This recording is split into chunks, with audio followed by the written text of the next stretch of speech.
Hello everyone, I know you are going to use this video for falling asleep, so before that, like this video, subscribe to the channel, and let me know where you are from. Also, what time is it? It all started with a dare. That's how it always begins, doesn't it? A simple, stupid challenge between friends. One that seems harmless at the time, but spirals into something unexplainable. No one ever thinks things will go that far. But I'm getting ahead of myself. Let me start from the beginning. It was a late autumn evening when I first heard the name, Blackthorn Lane. The road had always been there, just outside the town I'd grown up in. It was a long, winding path that led deep into the woods, the kind of place kids dared each other to go, but never actually did. There were always rumors, stories about things that happened to people who ventured too far down Blackthorn Lane. But that was all they were, stories. At least, that's what I thought, until the dare. It came from Sam. He was always the one pushing boundaries, the one who loved to test the limits of our courage. It was his idea, of course. "You're too scared," he taunted, that smirk of his creeping across his face. He didn't even need to say more. I could tell it was coming. He wanted me to do something reckless. Something stupid. "You'll chicken out, just like the others," he said. We were standing near the town's dilapidated playground, an old iron swing set creaking in the wind. It was cold, the kind of cold that nipped at your skin, but not enough to make you uncomfortable.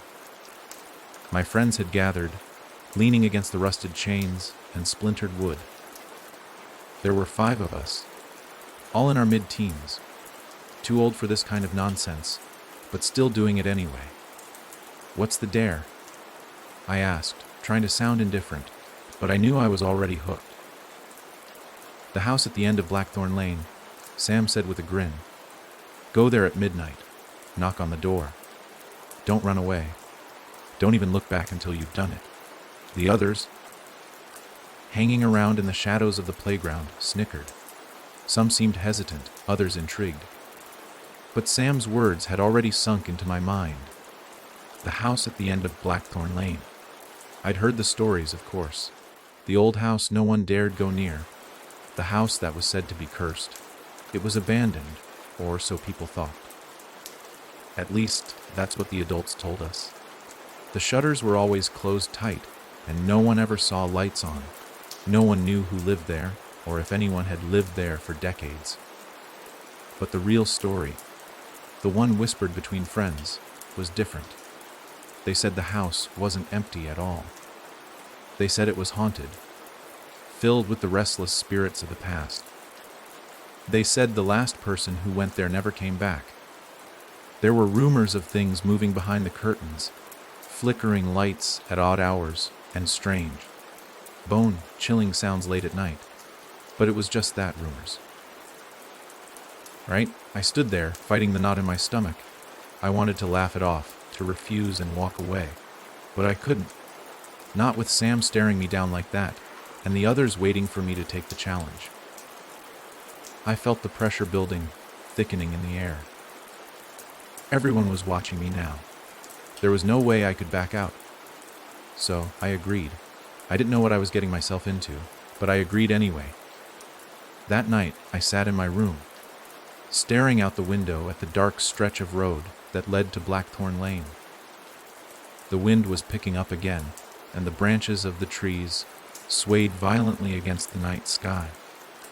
I should have been scared. I should have been terrified, but I wasn't. I was excited. I hadn't seen any of the others since the dare had been made, but I knew they were going. I could already picture it in my mind, the old house, the cracked windows, the sagging front porch. It all seemed so silly, so far-fetched. I'd knock on the door, maybe hear a creak or a thud, and then I'd walk away. The others would laugh, and that would be the end of it. But as I got dressed in my thick jacket and old boots, something else gnawed at me, a feeling I couldn't shake. Maybe it was the way the wind howled outside, or the eerie quiet that seemed to have settled over the town.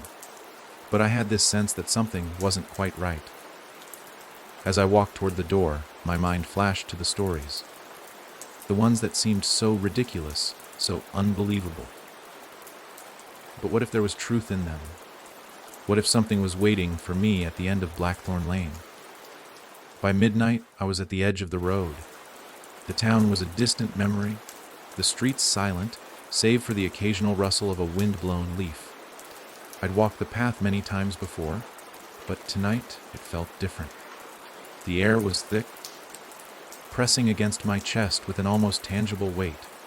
I pulled my jacket tighter around me and took a few steps toward the lane. The house was further down, barely visible in the darkness. Just the faintest outline against the black sky. My heart began to beat faster. I wasn't sure if it was from the cold or the mounting fear, but I pressed on. The others were supposed to be behind me, waiting just out of sight, but when I turned, I couldn't see anyone. It felt like the night had swallowed them whole. I kept walking. The crunch of my boots on the gravel the only sound I could hear. The road seemed longer than I remembered. The trees on either side of me loomed like shadows, reaching out with their twisted limbs as if trying to pull me into their embrace. When I finally reached the house, I froze. It was worse than I'd imagined. The windows were boarded up, the once white paint peeling and cracked. The door was a heavy, dark wood, with rusted hinges that seemed as if they hadn't been touched in years. I stepped forward, my hand trembling as I reached for the knocker. The wood felt cold under my fingers, the air around me growing impossibly still. A voice inside my head screamed at me to turn around, to leave while I still could, but something held me there. I raised my hand, and with a force I didn't know I had, I knocked on the door. 3 sharp raps, and then nothing. For a moment, I stood there waiting for something, anything. A creak of the door, a shadow behind the window, but there was only silence. I turned away, ready to run when I heard it. A faint creak, followed by a whisper. "Stay." I froze. My breath caught in my throat as I turned back to the door. The whisper had come from inside. It was unmistakable. And then the door slowly began to open. I stood there, paralyzed in the grip of a fear I couldn't name. The door creaked open with a sound like a whisper, as if something, or someone, was trying to beckon me inside. The flickering light from the distant street lamp barely reached the house, and the shadows seemed to thicken, closing in around me. My mind raced. The dare. The stupid, reckless dare I'd accepted. And now this. I had knocked, and the door had opened. What did it mean? Was someone playing a trick on me? Maybe Sam had snuck up behind me, trying to scare me with some elaborate setup. But the whisper, that couldn't be part of the plan, could it? I took a hesitant step back, but the door opened further, just a few more inches. A faint breeze ruffled my hair, and with it, the unmistakable smell of something stale, moldy wood, rotting fabric, and a scent that seemed to carry the weight of years of neglect. Something inside me urged me to turn and run. But there was another part of me, the part that couldn't let go of the challenge, that couldn't leave without knowing what lay beyond that door.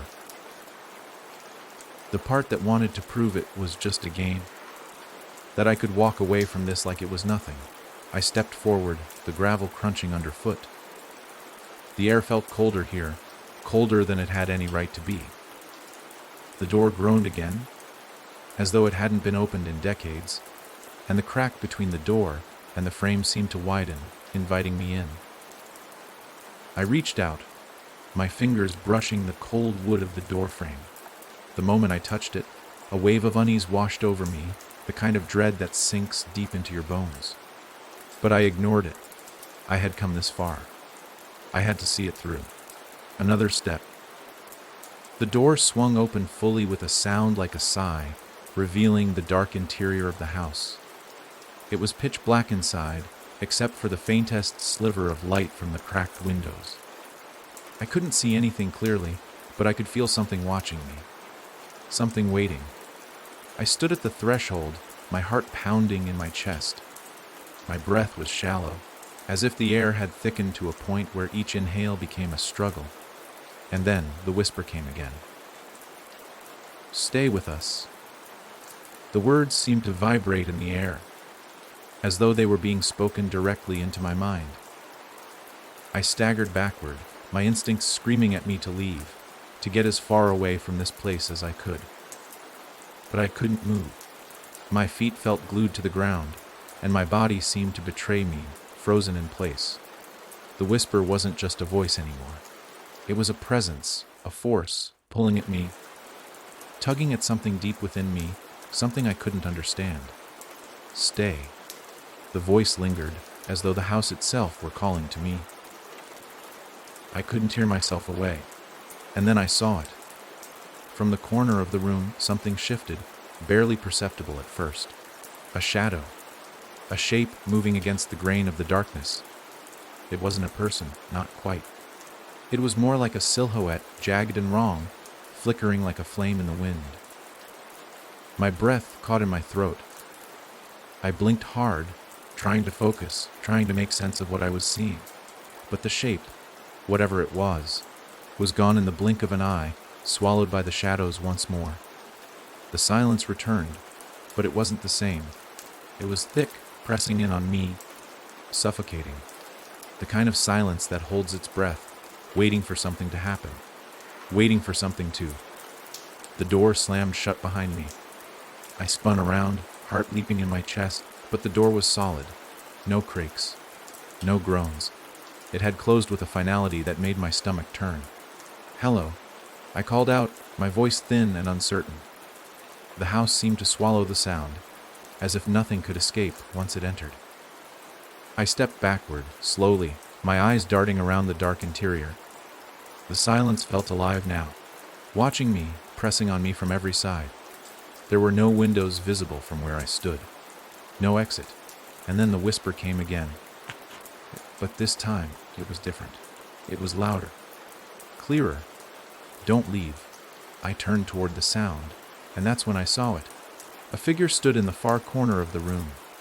It was tall, too tall, with limbs that seemed to stretch unnaturally. Its outline was faint, just enough to make out the shape of a person, or at least, the shape of something pretending to be one. The figure stood there, unmoving, as if it were waiting for me to notice. I froze, unable to tear my gaze away from the silhouette. It didn't have a face, not in the way I understood faces. Instead, there was a darkness there, a void that seemed to suck in all the light around it, as if it were made of the same darkness that filled the room. I took another step back, but the figure didn't move. It just stood there watching, waiting. "Who are you?" I asked, my voice trembling. No answer. But the air grew colder, and I could see my breath now, misting in front of me. The temperature in the room had dropped to the point where I could feel the chill seeping into my bones. My skin prickled, and my teeth began to chatter, but I couldn't move. I couldn't look away. I wasn't alone. Something was here with me, and that's when the laughter started. It came from the dark corners of the room, low and guttural at first, then rising in pitch until it was a cacophony of voices, all distorted, all wrong. The sound of them clawed at my ears, scraping against my skull, and I clamped my hands over my head, trying to block it out. But no matter what I did, it only grew louder, the voices growing twisted, filled with an agonizing hunger that made my stomach churn. "Stay. Stay with us." The voices melded together, swirling around me, as if they were coming from every direction. I spun in a circle, my heart hammering in my chest. Where were they coming from? Who were they? I reached for the door, my fingers trembling, but it wouldn't budge. I pushed harder, but it was as if the door had fused with the frame, locked in place by some unseen force. "Stay." The whisper was louder now, right behind me. I turned to face it, but there was nothing there, except for the figure. It had moved.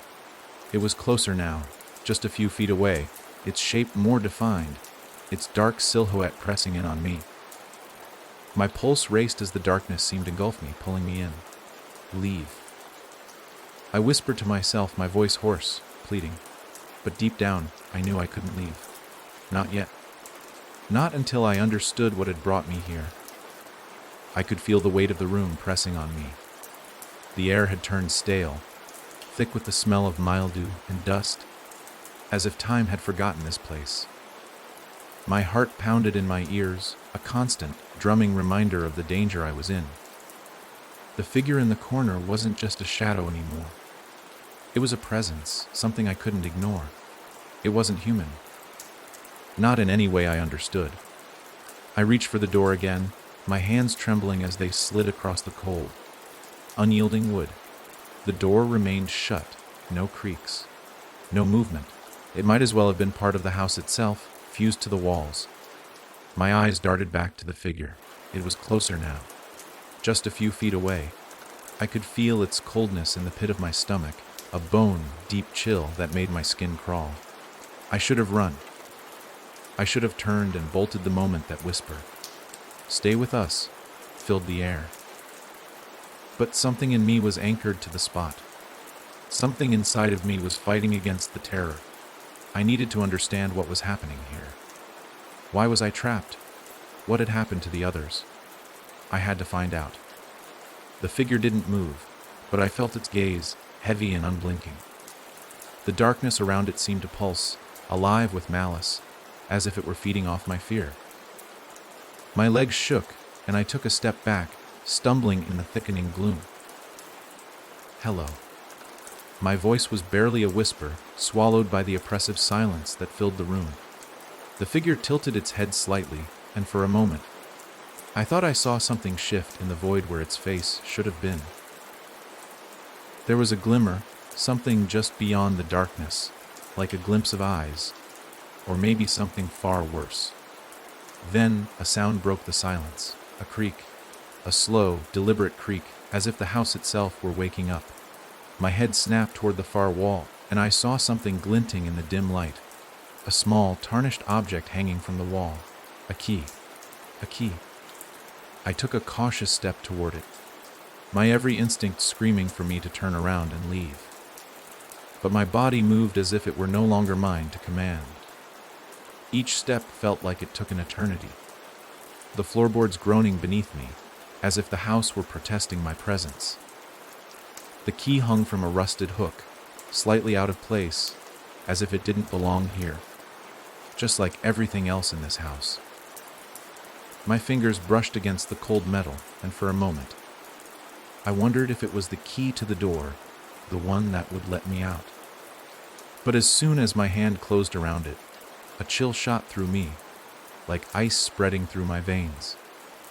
It was as though the key itself had a life of its own, and in that moment, I felt the unmistakable presence of something old, something ancient, rising from deep within the house. The door behind me rattled. I whipped around, my breath catching in my throat. But the door hadn't opened. It hadn't moved at all. Instead, the walls of the room seemed to warp, stretching inward, narrowing the space. The shadows in the corners seemed to lengthen, curling around the edges like tendrils reaching for me. The figure in the corner shifted again, moving this time. Slowly, like it was savoring every step. The darkness surrounding it pulsed, throbbing with an unnatural energy. The air around me seemed to hum with a low, buzzing sound that made my teeth ache. And then, just when I thought I couldn't take it anymore, it spoke. "You shouldn't have come." The voice came from all around me, not just from the figure, but from the walls, the floor, the very air itself. It echoed in my mind, vibrating through my bones, and it was so familiar, so chillingly familiar. I took a step back, clutching the key in my hand, as if it could protect me. But the figure moved closer, its body bending and twisting in unnatural ways. Its limbs stretched, elongated, the shadows folding around it like a cloak. I could barely see it anymore. Just the sickening feeling of its presence pressing in, on me, suffocating me. "You are too late." The voice came again, only this time it was different, twisted. I tried to speak, to say something, anything. But the words caught in my throat, tangled up with the fear. The room had become a cage. There was nowhere to go, no way to escape. I reached out for the key again, trembling as I fumbled with it in my hand. Was it really the key to the door? Was it my ticket out of here? But just as I was about to turn the key, the figure lunged forward. Leave this place and forget what you've seen. The room exploded into darkness. The walls seemed to vanish, leaving me in a void so complete that I couldn't even see my own hand in front of my face. The key dropped from my fingers, clattering against the floor as the air seemed to drain from my lungs. My breath came in ragged gasps, and I stumbled, my legs giving way beneath me. I fell to the ground, my mind swirling with panic. What had just happened? What was this place? And then, through the darkness, a light appeared. It was faint at first, but it grew brighter, flickering, like the flame of a candle. I could hear the whispers again, but they were different now, more insistent, more frantic. Come closer. I didn't want to move. I didn't want to go toward that light. But something deep inside me, urged me forward. I pushed myself to my feet, each step feeling like I was wading through thick water. The light was growing brighter now, and as I drew closer, I could see the outline of a door in the distance. A door. It wasn't the one I had entered through. It was something new, something more deliberate. The light seemed to pulse with its own rhythm, as though it were alive. I reached out for it, my hand trembling as I grasped the handle. But before I could turn it, a voice came from behind me, one I knew all too well. You shouldn't have come. I spun around, but the room was empty. The figure was gone. And yet, I knew, deep down, that I wasn't alone. The door was still there, waiting. The moment I touched the door, everything froze. The air, thick with the oppressive silence, hung around me like a heavy cloak, suffocating me. My hand was still on the cold brass handle, the faint, flickering light now casting sharp shadows on the walls. For a brief moment, I thought I could hear something. A whisper, barely audible, but unmistakable. You shouldn't open it. It wasn't the same voice as before. It wasn't the figure's hollow, distorted words. No, this voice was familiar. It was the kind of voice that haunted your memories, tugging at the edge of your consciousness. The voice of someone you knew, someone you lost. I pulled my hand away from the door, heart racing in my chest. My breathing became shallow, erratic. The voice had come from within the walls. Or at least, that's how it felt. It was so close, yet so far. Almost like it had been inside me all along. I could hear it now, louder, clearer, more desperate. Don't listen to it. Don't open the door. The urgency in its tone cut through the haze of fear and confusion that had clouded my mind. I looked around, frantic, but the room was unchanged. Dark, still, suffocating. My thoughts were racing, and I struggled to piece them together. The figure, the whispers, the voices in the walls, none of it made sense. A sudden crash to my left made me jump. I spun around, eyes wide, searching the room. But all I could see were the shadows, dancing like dark creatures, lurking just beyond the edge of my vision. A low hum filled the air again. This time, it felt different. There was a subtle vibration beneath my feet, something I could feel in the very marrow of my bones. It was coming from the walls, a deep, unnatural sound like the house itself was breathing, pulsing, alive. Then came the voice again, clear as day. Don't. It was my name this time, a soft whisper lingering in the dark corners of my mind. Ellie, please. The hairs on the back of my neck stood on end. My heart skipped a beat. There was no mistaking it. The voice was unmistakably my mother's. I staggered back, hands pressed against the walls to steady myself. The walls seemed to hum in response to my touch, the vibrations intensifying, spreading through the room like a fever. My stomach churned, and a sickening feeling twisted inside me. This couldn't be real. It couldn't be my mother's voice. Mom? I whispered, my voice barely audible over the low rumble of the house. The walls seemed to respond. There was a sound now, like scratching, scraping from deep within. It was like the very foundation of the house was trying to claw its way out. A thud. A sharp, sudden thud, like something heavy was being dropped. And then, a low, guttural groan, so deep it felt like the house was about to collapse on top of me. Mom! I cried out, louder this time. I wasn't sure what I expected, but the answer that came wasn't what I'd hoped for. A slow, dragging sound filled the room. The light above me flickered, casting erratic shadows across the floor. The walls began to warp again, shifting and stretching, as if the room itself was bending in on itself. And then, through the darkness, I saw something moving in the corner. A figure, obscured by the flickering shadows, a shape too twisted to be real. I could feel the air growing colder, more oppressive as it moved toward me. No, this wasn't my mother. This wasn't her. This was something else, something wrong. I tried to run. My legs, heavy and sluggish, refused to obey me. My mind screamed at my body to move, but my feet were rooted to the floor, as if the house itself was holding me in place. The figure stepped forward, its form becoming clearer. It was tall, too tall, its limbs unnaturally long, twisted at odd angles, like they were bent out of shape by some unseen force. The face was a face I knew, a face I'd never forget. But it wasn't right. The eyes were hollow, dark voids, and the skin was stretched thin, pale, almost translucent. It was my mother's face, but it wasn't her. Ellie, the figure rasped, its voice distorted, a sickening mockery of the one I'd once known. I gasped, stepping back, my breath hitching in my throat. My heart pounded against my chest, each beat reverberating in my skull. The figure reached out, its fingers twitching, moving with an unnatural speed. It was only inches away from me now, and then the floor beneath me cracked.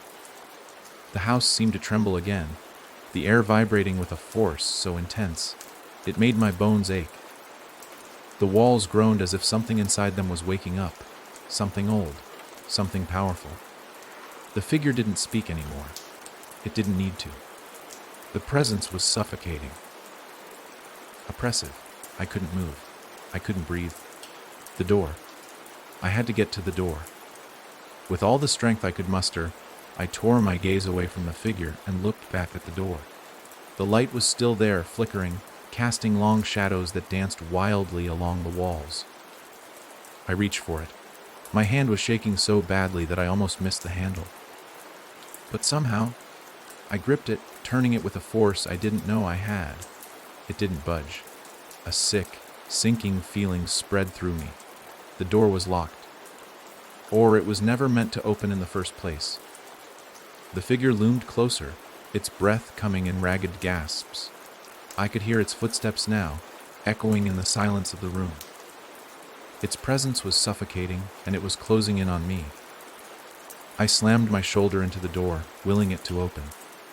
My mind was racing, thinking of all the possible ways I could escape, but none of them felt real. None of them felt right. Suddenly, the figure stopped. The room went deathly still. The air became unnaturally quiet, like the house itself had frozen in place. Ellie. The voice came again, this time softer, almost kind. And then, without warning, the figure stepped back into the shadows, disappearing as quickly as it had come. The walls trembled once more. The sound of scraping continued, louder now, like something was trying to break free from within them. The temperature dropped rapidly, and I could see my breath misting in front of me. My hands were numb, my legs shaking with fear. What was happening? What had I just witnessed? The door. I had to get out. I turned the handle again, desperation clawing at my chest, and this time the door gave way. It swung open. But it wasn't the outside I saw. It wasn't freedom. It was the same room. The same dark, oppressive space. I stepped through anyway, and the door slammed shut behind me. The moment the door slammed shut behind me, a cold rush of panic surged through my veins. My pulse thundered in my ears, drowning out everything else as I turned back to where the door had once stood. But there was nothing. No door. No exit. Only the same dimly lit room I had just fled from. The same suffocating silence that pressed against my skin like 1,000 invisible hands. The walls seemed to lean in closer, their faint vibrations still echoing in the air. My breath came in sharp, uneven gasps, and I could feel the icy grip of fear tightening around my chest. I had to think, I had to move, but where? There was no way out, no escape. The walls closed in around me, their once solid forms now shifting and pulsing with a dark, malevolent energy. I turned slowly, searching for something, anything, that might help me understand what was happening. That's when I saw it. In the far corner of the room, there was a large, ornate mirror. It wasn't there before. I was certain of it. It stood tall, its frame dark and intricate, covered in a patina of age that made it appear as though it had been in the room for centuries. The glass shimmered faintly, as though something was moving just beneath its surface. I felt an unsettling tug in my chest, a pull toward it. A whisper, soft and insistent, brushed the edge of my mind. Come closer. It wasn't a voice I recognized, but it felt familiar. The same hollow, echoing tone that seemed to belong to the house itself. Like it was speaking through the walls, through the very fabric of reality. I stepped closer, my legs stiff and uncooperative, my body feeling as though it were moving of its own accord. The mirror seemed to draw me in, its surface rippling like water disturbed by an unseen force. Another whisper, this time louder. Come closer, Ellie. I had no choice. My feet carried me toward the mirror, despite every instinct screaming at me to turn and run. The air around me grew colder, the chill seeping into my bones as I neared the glass. I reached out a hand. My fingers trembled as they hovered just above the surface of the mirror, feeling the strange, magnetic pull that seemed to emanate from within. I could hear my heartbeat in my ears, a rapid, erratic thud that matched the pounding rhythm of the room. And then I touched it. The moment my skin made contact with the cool surface of the glass, the world seemed to distort. The room around me blurred. The walls stretching and twisting as though the very air was warping.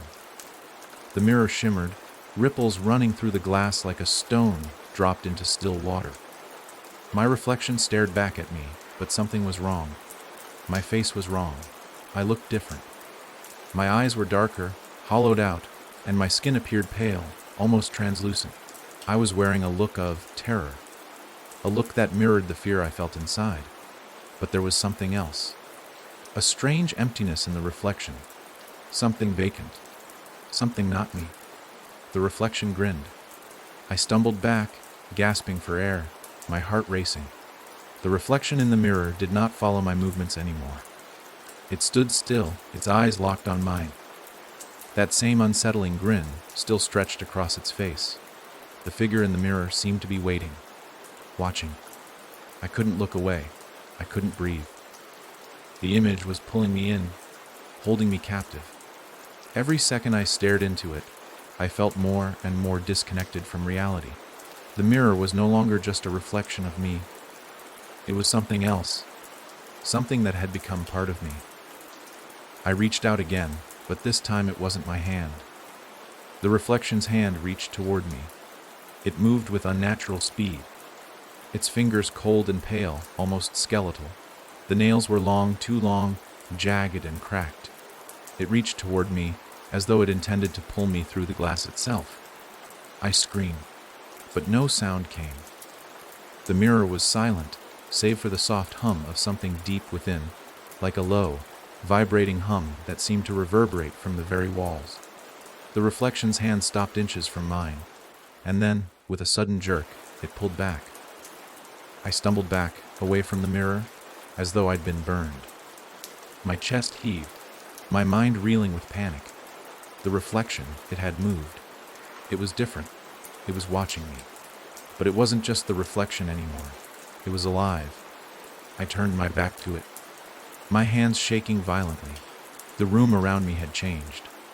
It was darker now, the shadows deeper, more oppressive. The temperature had dropped even further, and the vibrations from the walls had intensified, pulsing in rhythm with my heartbeat. The whispering had stopped, replaced by a soft scraping sound, like nails dragging across stone. I spun around, my heart hammering in my chest. The mirror was now completely black, the reflection of the room gone, replaced by an endless, inky void. I couldn't see anything in the glass. It was as though it had swallowed the world whole. But then, from deep within the dark void, I saw it. A pair of eyes. They blinked once, slowly, and then the shape of a figure began to emerge, faint at first, then becoming clearer, more solid. It was the same figure I had seen before. The one with the hollow eyes and twisted limbs. The one that had haunted my every step since I entered this cursed house. But this time, it wasn't in the shadows. This time, it was in the mirror. And it was staring right at me. Ellie. Its voice was soft, distorted, but it was unmistakable. It was the same voice that had haunted me since I first arrived. The voice of someone who had once been human. Someone who had once been like me. I stumbled back, my body shaking uncontrollably. I couldn't breathe. I couldn't think. I was trapped. The mirror had become a portal. A doorway to something else. A doorway to it. You can't escape me. The figure's grin widened, its mouth stretching impossibly wide, its teeth jagged and sharp. It reached its hand forward, pressing against the glass from the inside. The reflection's hand was now moving in sync with mine. But it wasn't just a reflection anymore. It was reaching for me. It was coming for me. I had to get out. I turned, bolting toward the door, but it wasn't there anymore. The walls were shifting again, closing in around me. The room was closing in on me. I was suffocating. The mirror was still there, still dark, still alive, watching me. And the figure's grin was all I could see. The room was cold. Colder than it should have been. My breath fogged in the air as I stumbled backward, my mind spinning, my heart pounding in my chest like a drum. I didn't dare take my eyes off the mirror. The figure, that thing, was still in there, its twisted grin never faltering. Its eyes followed my every movement, its presence pressing in on me, suffocating me. It wasn't just a reflection anymore. It was something else. Something far worse. I couldn't breathe. The air felt thick, like I was inhaling a dark fog, each breath harder than the last. My legs shook, my vision blurred. The room around me seemed to shift, the walls contracting as though the very structure of the house was alive, pressing in on me from all sides. I had to get out. I had to get away from that thing in the mirror, but there was nowhere to run. The room seemed to stretch on forever, no door, no exit. Just the cold walls and that cursed reflection. My fingers were numb, my body trembling with fear as I pressed my back against the wall, trying to steady myself. I could still feel the eyes of the figure on me, its gaze so intense it seemed to burn through my skin. Ellie. The voice came again. Soft, hushed, but unmistakable. It was in my mind now, that voice. It was always there, always whispering. I could feel it crawling beneath my skin, twisting inside my head. Ellie, you can't escape. I clenched my fists, forcing myself to look away from the mirror. But the darkness in the room had grown deeper, more oppressive, like something was reaching out from the shadows. My eyes darted around, searching for any sign of light, any hope of escape. Nothing. The walls were closing in, the very air thickening with an unspoken pressure. The house itself seemed to be alive, breathing, watching, and then, as if it were all planned, the ground beneath me shifted. I felt the floor tremble, the vibrations pulsing through my feet like a drumbeat, growing stronger, louder. A low rumble echoed from deep within the house, an ancient, guttural sound that sent a shockwave through my chest. Suddenly, the mirror shattered. The glass exploded into thousands of jagged pieces, spraying across the room like shards of ice. I froze. my heart skipping a beat, the deafening sound of the glass breaking reverberating in my skull. The figure, it was gone. The reflection was gone. But the silence that followed was even worse. I dared not move. My eyes darted toward the fragments of glass scattered across the floor, my heart racing. I felt the weight of the room press against me harder than ever before. The whispering stopped, replaced by a new sound, a soft scraping. It came from the direction of the broken mirror. The pieces on the floor shifted, as though something were moving beneath them. I took a step back, my feet stumbling over the uneven ground. My throat tightened, a cold sweat breaking out across my skin. And then I heard it, a soft voice, muffled and distant. "Ellie, come closer." I didn't move. I didn't want to move, but I had no choice. My body, my very being, seemed to be pulled toward the source of the voice against my will. It was like the house itself had a hold on me, dragging me forward. With each step, the scraping grew louder, more insistent, until I was standing over the broken shards of glass. And that's when I saw it, a face, not my own. A face staring up at me from the shards, twisted and contorted in a grotesque expression, eyes wide and bulging, mouth open in a silent scream. It was the same figure I had seen in the mirror, the same twisted, inhuman thing that had been haunting me since I first arrived. But this time, it was different. This time, it wasn't a reflection.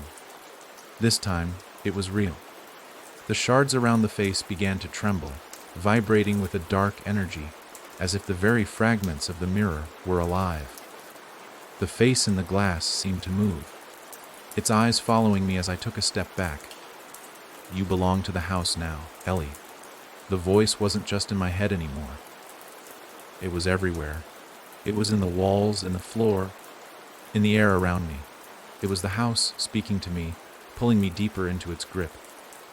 My vision blurred again, and I staggered, my breath coming in short, ragged gasps. The room had changed again. The walls were no longer just walls. They were alive, pulsing, breathing.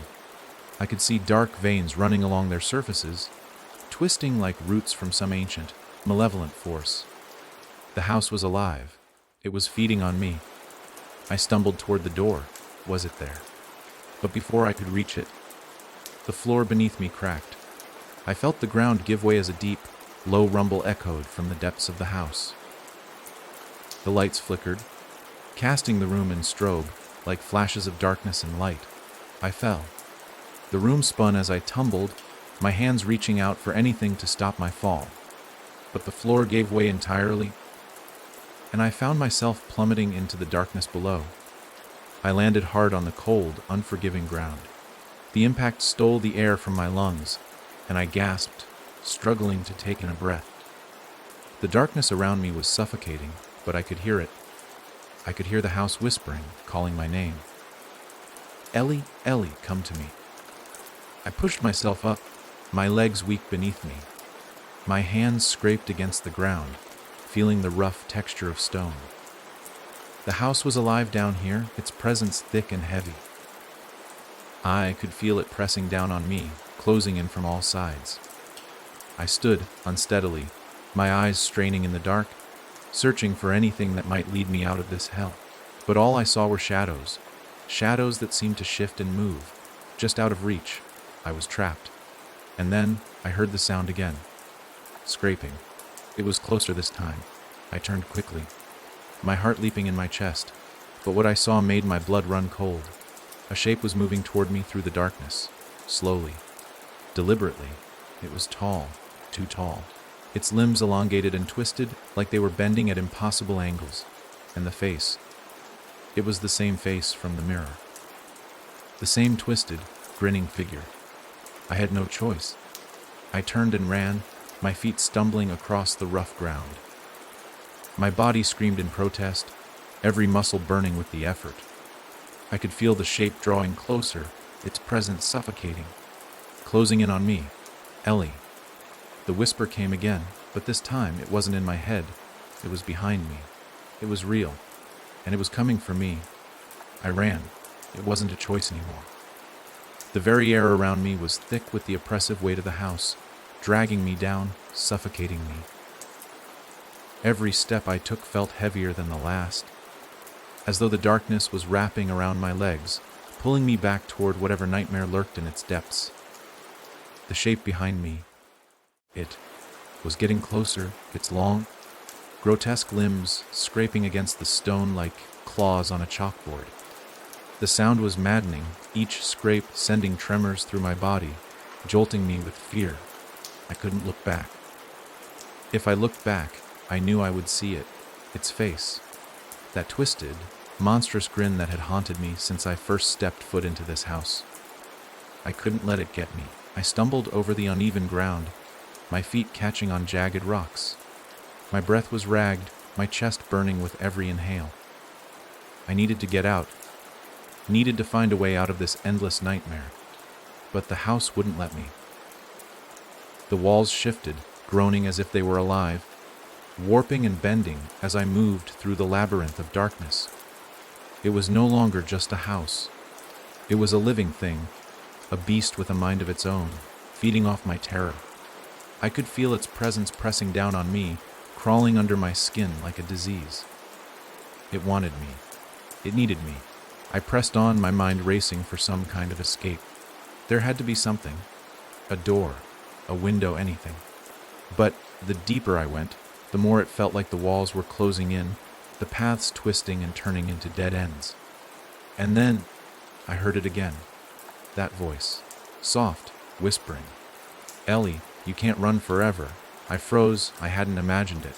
The voice was real. It was coming from all around me, echoing off the walls, sliding into my mind like poison. "Ellie, you belong to me." I turned, my heart pounding in my throat. The darkness swirled around me, thick as tar, making it impossible to see anything clearly. But there, just at the edge of my vision, a figure appeared. It was tall, taller than anything should be. Its shape flickered in and out of focus, its limbs twisting unnaturally, like they didn't belong in the same space as the rest of the world. The face was the worst part. It was a mask of darkness and light, a shifting, ever-changing visage that seemed to reflect every fear, every nightmare I'd ever had. It smiled, but it wasn't a smile. It was a grin of hunger, of something far worse than anything I could comprehend. I wanted to scream, to run, but my legs wouldn't move. I was frozen in place, trapped by its gaze, held by the sheer weight of its presence. "Come closer, Ellie." The words were like ice on my skin, freezing me to the spot. I couldn't move. I couldn't even breathe. The darkness was swallowing me whole, wrapping around me like chains, pulling me deeper into its grasp. And then it spoke again. This time, it wasn't a whisper. It was a roar, a deafening blast that shook the very ground beneath my feet. "You, air, me in." The world exploded in a flash of blinding light. My body was jerked forward, pulled by an unseen force. I tried to scream, but no sound came.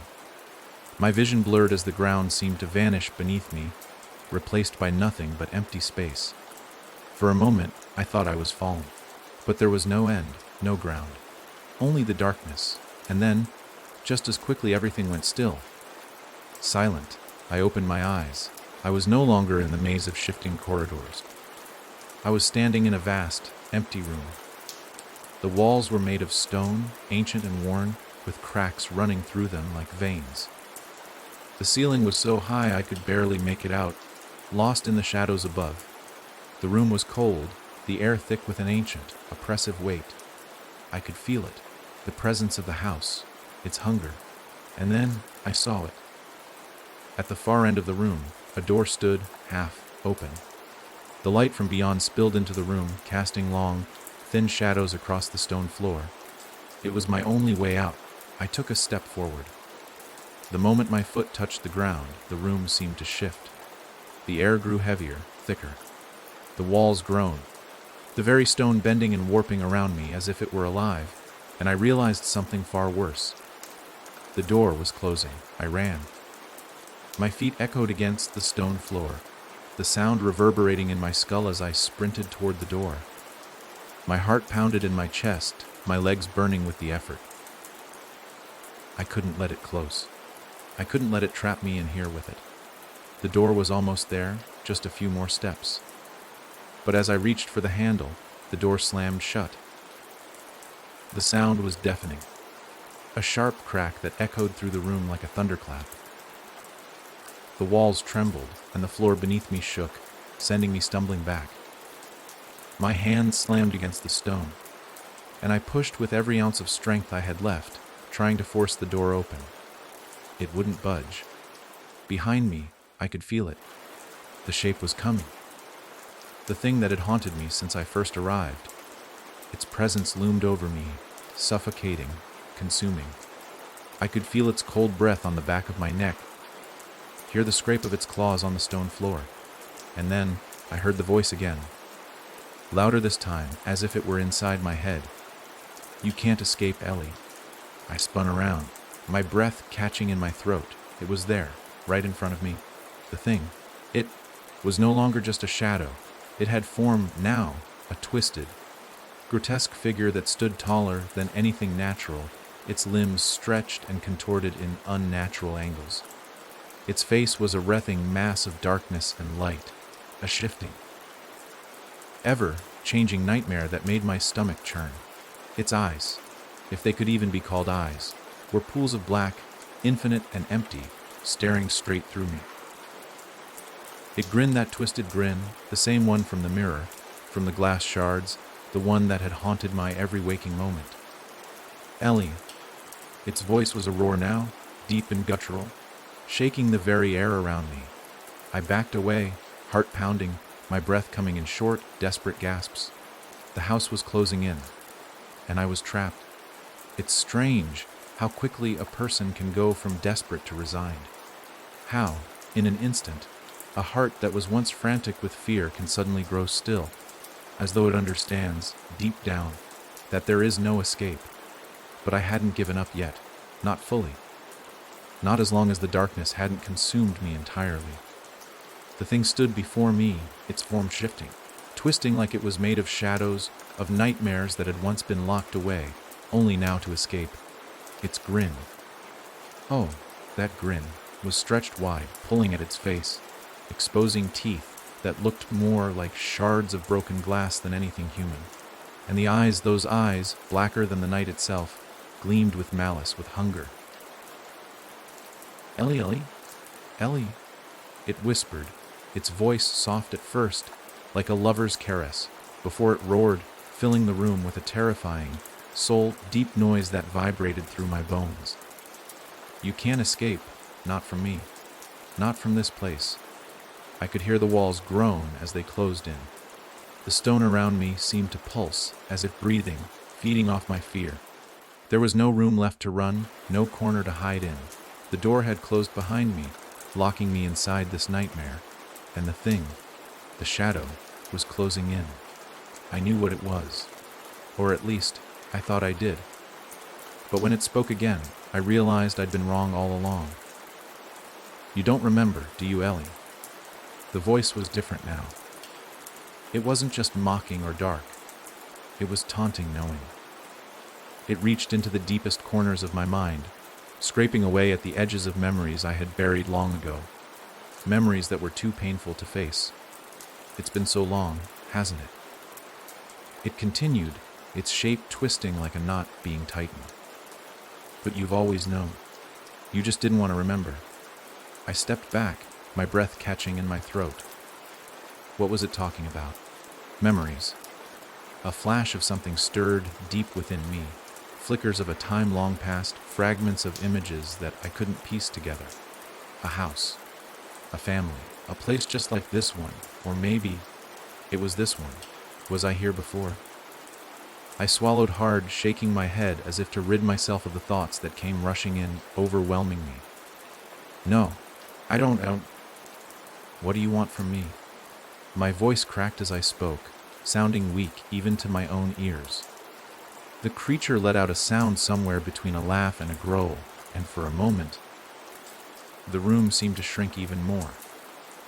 It was as though the walls themselves were moving, pulsing in time with its laughter. I've wanted so much from you. Ellie.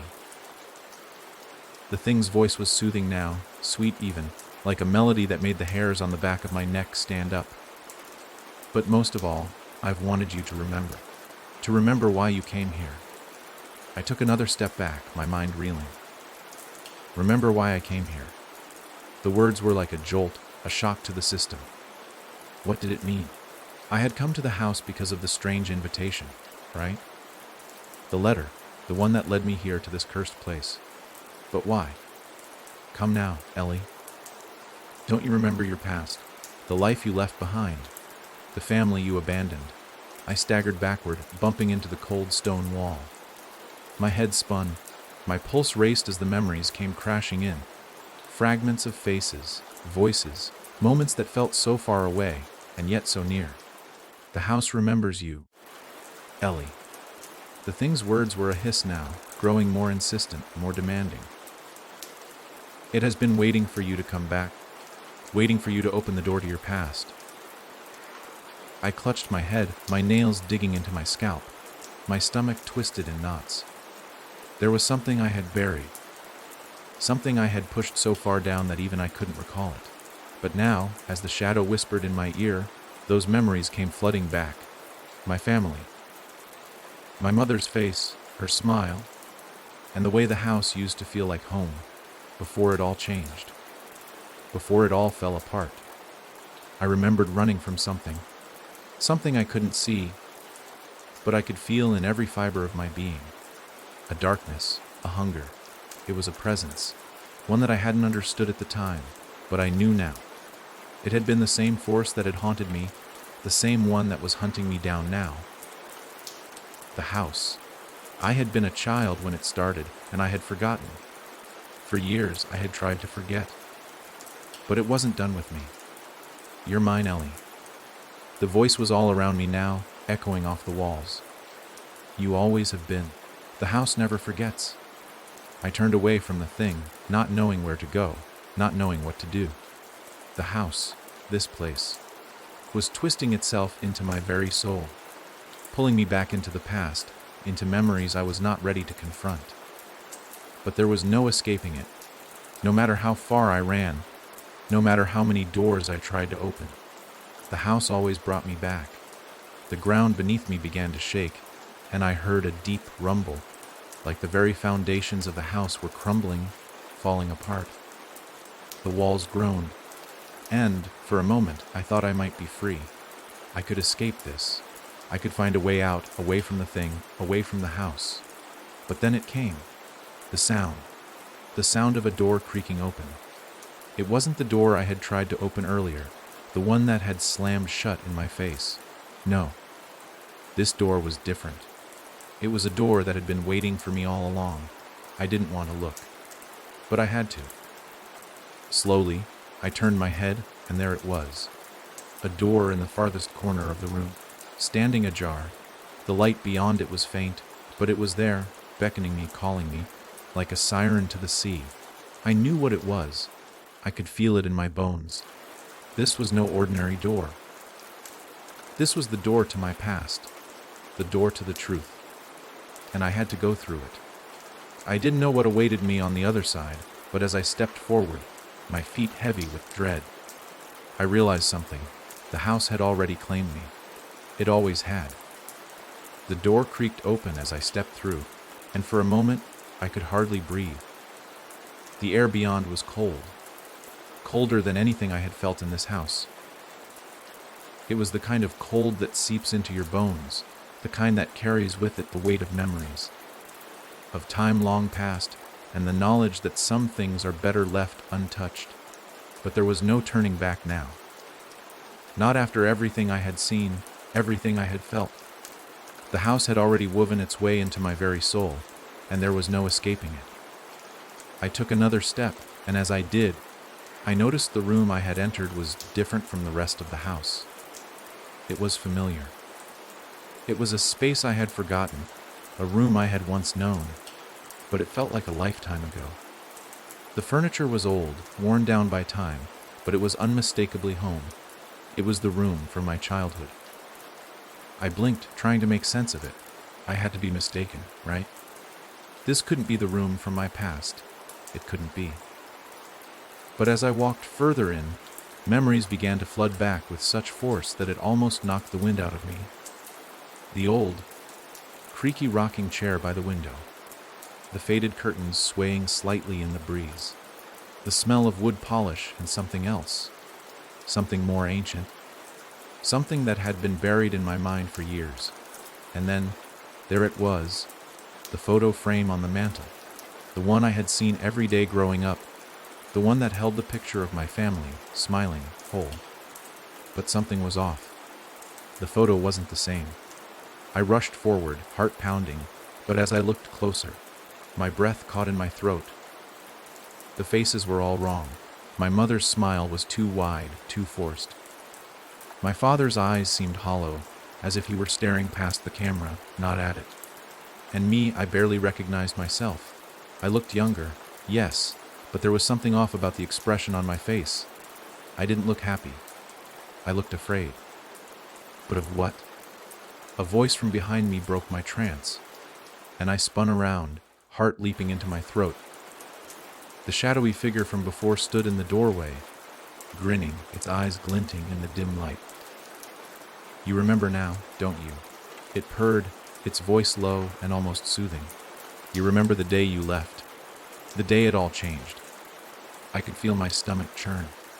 My legs felt weak beneath me as the memory crashed over me, overwhelming my senses. I hadn't wanted to remember this. Not ever. But the house had forced it back into my mind, dragging it out into the light where it could no longer be ignored. I had been just a child, only 7 years old. My parents had been different back then. The love that had once filled our home had slowly been replaced with something darker, something more sinister. I remembered how they would argue at night, their voices rising, their words sharp like daggers. I had overheard things I wasn't supposed to hear. About debts, about deals made in the dark, about promises that had been broken. And then came that night. The night I had run. I remembered the terror in my mother's eyes as she stood at the door, shaking. She had tried to tell me something important. But I hadn't understood. I had been too scared. You have to leave, Ellie. She hadn't even looked at me as she said those words. She had been looking over my shoulder, her face pale, her eyes wide with panic. I hadn't understood why. I hadn't known that the house had begun to change, that it had started to claim us. But I knew now. I knew exactly what had happened. The thing that had been chasing me, the thing that had haunted me since I first set foot in this place, wasn't just a creature of shadows. It was the house itself. It had fed on us, on our fear, on our pain, and it had waited for the right moment to take us all. I had run that night. I had left everything behind, my family, my home, and I had tried to forget. But the house never forgets. The shadow in front of me tilted its head, its grin widening as if it could sense my realization. You left your family behind, Ellie. You left them here, in this house, and you thought you could escape. But the house never forgets. It remembers. And it will claim you, just like it claimed them. I could feel my breath quicken as the truth settled over me like a heavy blanket, suffocating me. My hands trembled as I took a step back, the reality of what had happened slamming into me with full force. My parents weren't gone. They hadn't disappeared. They had been consumed by the house. They had been taken, twisted into something unrecognizable. Just like everything else in this place, I had never escaped. I had only run, and now the house was calling me back. I turned to run, to flee. But the door behind me slammed shut with a deafening crack. I whirled around, my heart hammering in my chest, but there was no escape. The shadow had already followed me, its form stretching unnaturally as it filled the doorway. You can't run from it, Ellie. You can't run from what you are. The voice was no longer just a whisper. It was a roar, shaking the walls around me. You are the house's blood. You belong to it. Just like your parents did. I pressed my back against the door, my mind reeling. This wasn't possible. This couldn't be real. There had to be a way out. But there wasn't. Not anymore. The shadow loomed closer, its laughter echoing in my ears as the memories of my parents' screams, of the house's hunger filled my mind. And in that moment, I understood what I had to do. I had to confront it. I had to face the house and the nightmare it had become. Or I would be consumed by it, just like my parents had been. I took a deep breath and turned to face the thing in front of me. My body was shaking, my knees weak. But I wasn't going to run anymore. I was going to fight. The shadow before me stretched and writhed, its form shifting like liquid darkness. Its eyes glowed with a malevolent hunger. And for a brief moment, I wondered if this was the same entity that had haunted my dreams, or if it had evolved into something far worse. Something that had learned to manipulate the memories, the fears, and the very soul of the house. I could feel its presence, thick and suffocating, pressing in from all sides. The air was damp, cold, and it tasted like old decay. My hands trembled, and my heartbeat pounded in my chest like a drum, threatening to drown out everything else. I couldn't breathe. I couldn't think. But there was one thing I knew for certain. If I ran now, it would never stop. It would keep coming. It would haunt me, chase me, drag me back to this place until I was lost forever. I could hear the shadow laughing, low, guttural, as if it were reveling in my terror. You can't outrun your past, Ellie. You can't outrun the house. The voice came from everywhere, echoing in my mind and surrounding me in a cacophony of whispers. The walls seemed to close in, the very ground beneath my feet shifting, distorting, as if the house itself were alive. And it was changing, adapting, feeding off of me. What is this place? What is this thing? I choked out, my voice cracking as I forced myself to speak, to demand answers. Despite the fear threatening to crush me, the shadow's grin widened, its twisted face leering at me, its eyes like black pits that threatened to swallow me whole. You know what it is, Ellie? You know. This house is your home. It has always been your home. The words felt like knives in my chest. I shook my head, stepping back, but there was nowhere to go. The door had disappeared. The windows were just black holes of nothingness, and the walls felt like they were closing in, pressing on me from every angle. No. This can't be true. I whispered, but the doubt in my voice betrayed the terror I felt deep down. I could already feel the weight of the memories bearing down on me. The house, it had always been this way, hadn't it? Twisted, dark, full of secrets that had been buried under layers of time and pain. The shadow moved closer, its form distorting further, until it towered above me, looming like an insurmountable force. It reached out, and I could almost feel its fingers brushing against my skin, cold as death. It's not just a house, Ellie. It's a prison, and you, my dear, are its warden. The words struck like lightning, and the air around me seemed to crackle with an electric charge. I couldn't understand. A warden. Was I supposed to be the one in charge of this place? Was I responsible for the darkness that had seeped into its walls, the blood that had been spilled here? You were born here, Ellie. You were forged in its heart. The shadow's voice grew more sinister, darker. This house is your legacy, your destiny, your burden. I backed away, shaking my head, trying to push the words out of my mind, but they kept coming back. Born here, forged here. My legacy. The realization hit me like a freight train, and I stumbled, my knees buckling beneath me. No, I wasn't the one who had caused this. It wasn't my fault. I hadn't asked for this. I hadn't wanted this. It was always your choice. The voice whispered, impossibly close now, sending chills through my spine. You knew the price, but you chose to run. And now you will pay. The ground beneath me shuddered, as if the house itself were reacting to the words. The walls groaned, and the air thickened with a palpable sense of malice. I looked around, desperate for something, anything, to hold on to. But everything felt wrong. The furniture was different, warped, as if the house had reshaped itself to reflect the corruption that had taken root inside of me. A flash of light suddenly filled the room, blinding me for a split second. And when my vision cleared, I found myself standing in the exact spot where I had once stood as a child. The rocking chair in the corner was now still, but I could see the faint outline of a figure sitting in it. Someone I knew, someone I had tried to forget. My mother. Her eyes were closed, her face pale and drawn, as if she hadn't moved in years. But there was something about her, something wrong.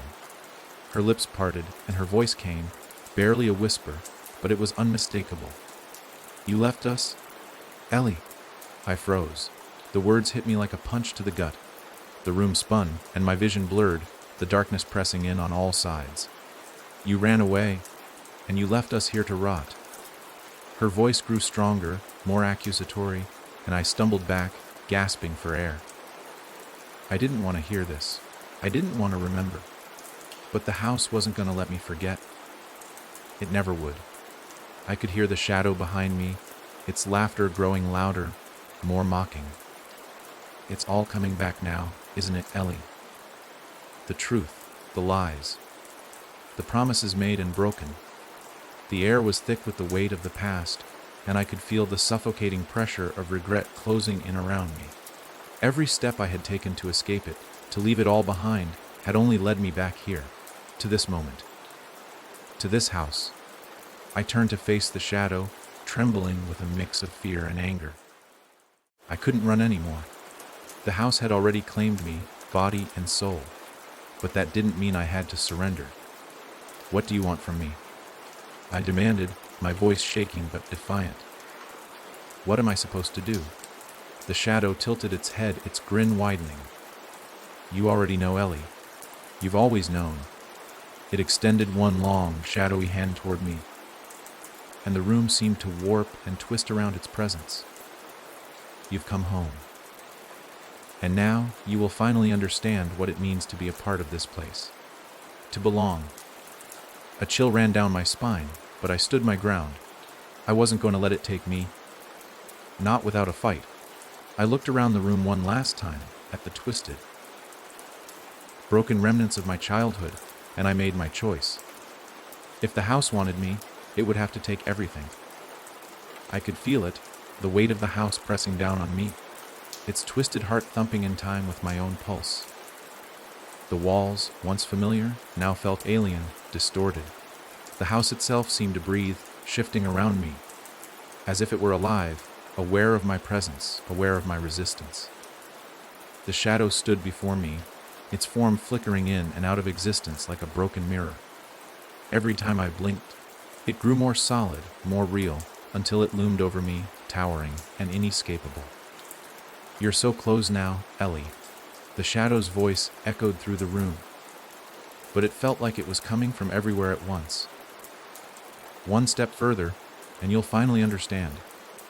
I clenched my fists, pushing back against the overwhelming urge to give in.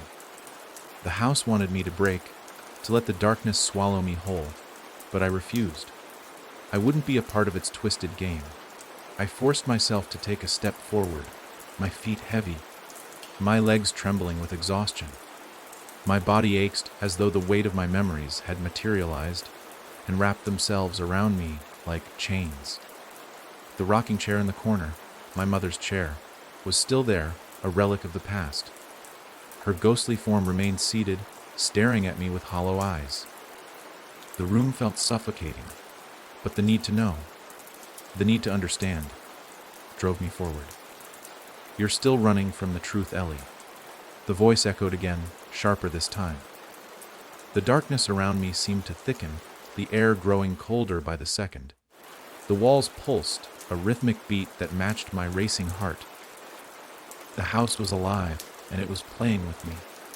I turned to face the shadow, the coldness of its presence creeping up my spine. "I'm not running anymore," I said, my voice steady despite the fear that churned in my stomach. "I'm ready. Tell me what this is." Tell me what you want from me." The shadow let out a low, guttural laugh. "You already know, Ellie. You've always known." I shook my head, my mind scrambling to make sense of the words. They weren't just echoes of the past. They were warnings, pieces of the puzzle I had yet to assemble. The shadow's voice had been telling me something I couldn't quite grasp, a truth buried deep within my own mind. "You were born here, Ellie. This house is your birthright." The shadow's form seemed to stretch, its voice dripping with malice. "It's more than a place. It's a part of you. A piece of your soul is embedded in its very foundation. The house is you, and you are it." I stumbled back, my breath catching in my throat. I could feel the weight of its words sinking in, pulling me under. My mind reeled. The house had always felt like a living entity, like it had been waiting for me, watching me. But to be told that it was a part of me, that was something else entirely. The room shifted once more, and the walls stretched, warping like rubber as the house seemed to open itself up to me. I saw glimpses of rooms I had never seen before, each one more twisted and wrong than the last. There were faces, so many faces, all staring at me with hollow eyes. People I had never known, people I had never seen. But their expressions were clear fear, sorrow, desperation. The walls seemed to whisper, the air thick with words I couldn't quite understand, fragments of forgotten memories clawing their way to the surface. And then it hit me, the truth. The house wasn't just a place, it was a prison, a trap. And I was its warden, just as the shadow had said. But it wasn't always like this, was it? I closed my eyes, trying to piece it together. There were memories, fragments, of a time before the house had become a thing of shadows and whispers. A time when it was a home, when it had been filled with warmth and love. I saw my mother, alive and smiling, her arms wrapped around me. I saw my father, strong and kind, holding me in his arms as we stood together in the backyard. It was all so clear, so perfect. But then something changed. Something dark, something sinister, had crept into the house, into us. I had pushed the memories away, buried them under years of fear and regret. But now, they were rising to the surface, refusing to stay hidden any longer. "You did this, Ellie." The shadow's voice was sharp, cutting through the fog of my thoughts. "I didn't. I started, but the shadow cut me off. You ran. You left us. You abandoned us here." The words stung, but they weren't lies. I had run. I had left. I had escaped, but not for the reasons I had told myself. I hadn't been trying to save myself from the darkness of the house. I had been trying to escape from the truth. The truth that I had been a part of it all along. I looked back at the chair where my mother's ghost still sat, her face a mask of sorrow. It was a reflection of my own pain, my own guilt. I had run, and in doing so, I had condemned her to remain here, locked in this place, just as I had condemned myself. I reached out, my hand trembling, and for a moment, I could swear I felt her hand in mine.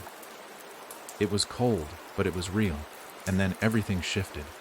The room around me cracked, the walls breaking apart like brittle glass. The shadow roared in fury, its form twisting into something monstrous, something vast. It was no longer a figure. It was a storm, a force of pure, unrelenting darkness that threatened to tear everything apart. But this time I didn't flinch. I stood my ground. "You can't escape, Ellie. Not anymore." The shadow's voice was a scream, a howl of rage. "You are part of this. You are the one who keeps it alive." I took a deep breath, gathering every ounce of strength I had left. The truth had been revealed. The house had never just been a place. It had been a reflection of my own soul, twisted by guilt, by regret, by the fear I had tried to bury for so long. And now I had a choice. I could let the darkness consume me, let it devour everything I had ever known. Or I could finally face it, confront the truth, and end the cycle that had bound me to this place. I stepped forward, my voice unwavering. No more. The house trembled as if it were reacting to my defiance. The shadow screamed, but its power was waning, its form flickering. You cannot defeat me. Ellie! I don't need to defeat you, I said, my voice steady. I just need to let go. With those words, I felt it, the release. The house seemed to shrink, its oppressive presence lifting, like a weight finally being lifted from my chest. And then, silence. The shadow vanished, and the house fell still. The silence that followed was suffocating. It was the kind of quiet that pressed against your ears, filled your lungs, and made you question whether the world outside still existed. My heart pounded in my chest, the adrenaline still coursing through my veins. But even as I stood in the center of the room, breathing in the stillness, I couldn't shake the feeling that something was terribly wrong. The house, once alive with a malevolent energy, was now eerily silent. The walls no longer pulsed with their dark rhythm. The air no longer felt thick with pressure, heavy with the weight of 1,000 trapped souls. It was as if the house had finally exhaled, releasing its hold on me, but in doing so, it left me in an unsettling calm. I turned in place, scanning the room, my gaze falling on the chair where my mother had once sat. The ghostly figure of her was gone, vanished with the shadow. There was nothing left of her but the faint scent of lavender, a trace of something that might have been, a fleeting memory of a life that was once full of warmth. But as I stood there, alone in the cold, I couldn't ignore the gnawing feeling in the pit of my stomach. The house had given me a moment of peace, but I knew better than to trust it. It wasn't done with me. It couldn't be. I took a hesitant step forward, the floor creaking beneath my feet. Every noise felt amplified, like the house itself was watching, waiting for me to make the wrong move. Suddenly, a sharp crack broke the silence, a sound so jarring it sent a chill straight through me. I spun around, my heart leaping into my throat. The walls were shifting again, this time in a more subtle way. The edges of the room seemed to distort, as if the house itself were slowly unraveling. No, it can't be happening again. But the truth was undeniable. The house had released me, but it had also taken something in return. It wasn't just the shadow I had defeated. It was something deeper. A part of me, a piece of my very soul, had been left behind in the darkness, and now the house was calling me back. I took another step, my eyes scanning every corner of the room.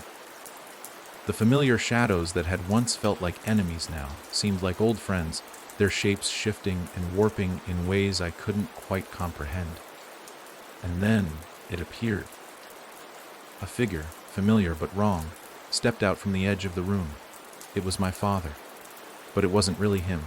His face was distorted, his features twisted in a way that made my stomach churn.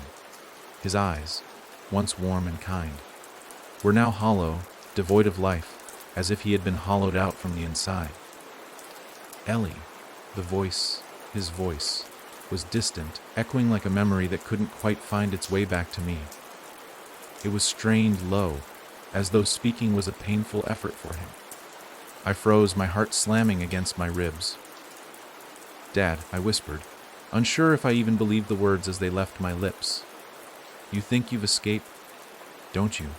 His voice was thick with something I couldn't quite place. Regret. Resentment. "You think you've defeated it all. But Ellie..."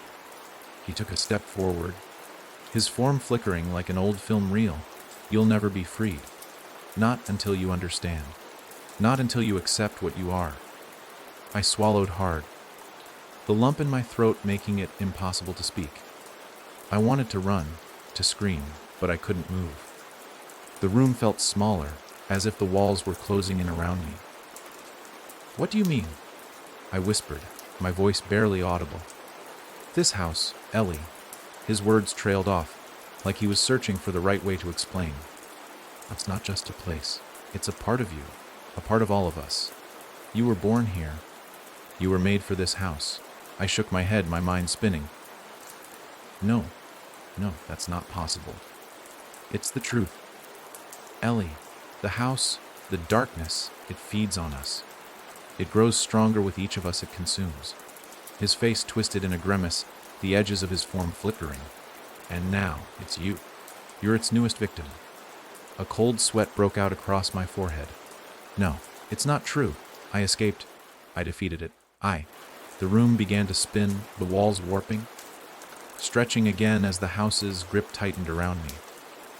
I could feel it. It was pulling me in again. But this time, I couldn't tell if it was the house or something else. Something darker.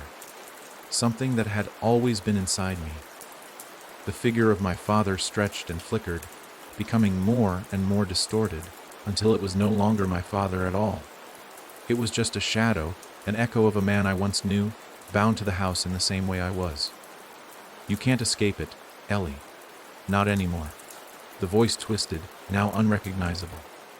The shadow of my father melted away, leaving behind nothing but the cold, creeping darkness that had once consumed the house.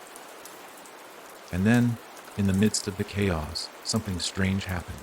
A bright light, pure and blinding, burst from the center of the room. It was like a beacon, cutting through the darkness, searing through the twisting walls and the shadowy figures that reached for me. I shielded my eyes, disoriented by the sudden brilliance. Ellie! The voice came again, familiar and strong. It wasn't my father's. It was mine. The light began to fade, and as it did, I saw myself standing in front of a shattered mirror. My reflection was clear, but it was different. More confident, more whole. I looked at myself, feeling a sense of peace that I had not felt in years. For the first time, I could see the truth that I was not the victim, not the prisoner I had thought myself to be. I had the power. The house couldn't control me anymore. The darkness couldn't consume me. Not unless I let it, but in that moment, I knew something more. The house was a reflection of me, and to leave, truly leave, I had to confront the last piece, the part of me that I had buried for so long, my own guilt. No more running, I said, my voice steady. The darkness receded, the shadows melting into nothingness. The walls stopped warping, the air cleared. I was no longer fighting to survive. I was fighting to live. The silence stretched on long and unnerving. The air in the house no longer felt like it was closing in on me. It felt still. The oppressive weight that had hung over me for so long was gone, but it left behind something even more unsettling. A quiet, empty space where I had once been certain something sinister was lurking. I glanced around the room, my gaze drawn to the remnants of the shattered mirror, the pieces scattered across the floor like broken memories. Each shard reflected fragments of my face, distorted and fractured, like the versions of myself I had tried to bury. I knelt down, touching the jagged edges of the glass, and something cold washed over me. The moment I made contact, I heard a voice, faint and distant, whispering from the deepest corners of the house. You cannot undo what's been done. I froze. My heart skipped a beat, my fingers tightening around the broken glass. The voice was unfamiliar, but chillingly familiar at the same time. It's not over, the voice seemed to say. There's still something left. With shaking hands, I pushed the glass away and stood, my legs unsteady beneath me. I needed to get out. I needed to leave before whatever was left in this house found me again. But just as I turned toward the door, I felt a cold draft whispering across my neck, carrying with it the unmistakable scent of old wood and dust, the scent of the house. It was as though it was alive, waiting. I couldn't ignore it any longer. There was something I hadn't seen. A piece of the puzzle that I had overlooked in my desperation to escape. The house was silent, yes, but there were still secrets it held. I could feel them pressing against me, just beyond my grasp. Taking a deep breath, I walked toward the hallway, every step feeling like a challenge. The walls were darker now, as if the house was holding its breath, watching me. I reached the staircase at the end of the hall, the one I had avoided during my previous attempts to escape, the one that led downward, below the house. I had always been told to stay away from that staircase. My mother's warnings echoed in my mind. Don't go down there. It's not safe. It's not what you think it is. But now, I could no longer ignore the pull. The stairs creaked beneath my feet as I descended, the wood groaning in protest with each step. The air grew colder, thicker as I moved deeper into the heart of the house. The walls narrowed, and the further I went, the more oppressive the darkness became. At the bottom of the stairs, the hallway stretched out before me, dimly lit by flickering candles in sconces along the walls. But what stood out was the door at the far end. The door that had always been locked. The door I had never dared approach. Now it stood slightly ajar, as if inviting me in. I didn't hesitate. I walked forward, my footsteps loud in the quiet, echoing off the stone walls. My hand reached for the door, my fingers brushing against the cold, weathered wood. When I pushed it open, the air felt thick, like stepping into something else entirely. The room beyond was small, narrow, almost cramped, but it was filled with something I couldn't name. I stepped inside. It wasn't a room at all. It was a passage. The floor was covered in a thick layer of dust, but I could make out faint markings on the stone beneath. Strange symbols, etched into the very earth, as though someone had carved them with care. The air smelled of something ancient, like the remnants of old rituals long forgotten. I ran my hand along the walls, my fingers tracing the symbols. The moment I touched them, a wave of heat surged through me, and I jerked my hand back. A distant sound, like a low hum, seemed to vibrate through the room. "It's not your time yet, Ellie." The voice came again, clear this time. I spun around, searching the shadows, but there was nothing there, just the oppressive darkness, swirling in the corners like smoke. The voice wasn't coming from any one place. It was everywhere, surrounding me, filling me. This house is more than you think, more than just memories. It's the key to something older, something darker. I took a step back, my breath shallow, heart racing.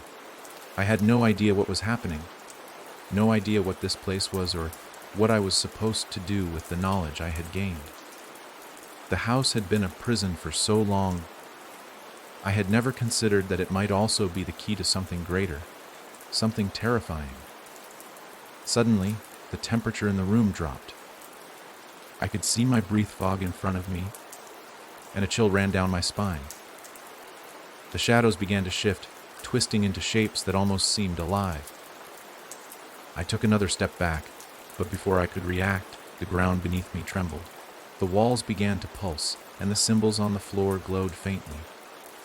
A door appeared, but not the kind of door you could open. This door was different. It wasn't made of wood or metal. It seemed to be part of the very fabric of the house itself, woven into the walls, the stones. It shimmered faintly, like a thin membrane of reality separating two worlds. I stood frozen, staring at it. I didn't know what I was supposed to do. Should I step through it? Should I turn and run? But then I remembered something my father had once said, before everything went wrong. There's a price for everything, Ellie. For every choice, for every escape. A price. I hadn't wanted to believe it, hadn't wanted to accept that leaving the house would come with consequences. But standing before this door, I knew the truth. There was no going back. And as if to confirm this, the door began to hum, louder now, vibrating through my chest. The shadows around me seemed to grow darker, stretching toward the door. My heart raced as I stepped closer, the hum now a rhythmic pulse, beating in time with my own heart. I reached for the door. The moment my fingers touched it, the room erupted in light, a blinding flash that swallowed everything, and then everything went still. The light blinded me, but it wasn't the kind of light you expect, so pure and illuminating. No, this was suffocating, dense. It enveloped me, pulling me down, deep into the very marrow of the earth. My body felt weightless, as though I were floating, but not in the way I would have imagined. There was a heaviness in the air, a pressure that pressed against my chest, suffocating me. And then, the world came back into focus. I was no longer standing in the darkened hall beneath the house. I was somewhere else. Somewhere older. The walls were made of stone. Ancient stone, worn and covered in grime. The ceiling above me was vaulted, far higher than any place I had ever been. The air was thick with the scent of damp earth, mildew, and something unnatural. I tried to move, but my body felt sluggish, slow, unresponsive, as if I were wading through thick mud. Panic rose in my chest. What had happened? Had I somehow traveled? Was this a dream? Or worse, had I been pulled into some other world entirely? You're awake now. The voice echoed, resonating through the stone walls like a distant, ancient hum. But my heart skipped a beat. I wasn't alone. But as I turned, I saw no one.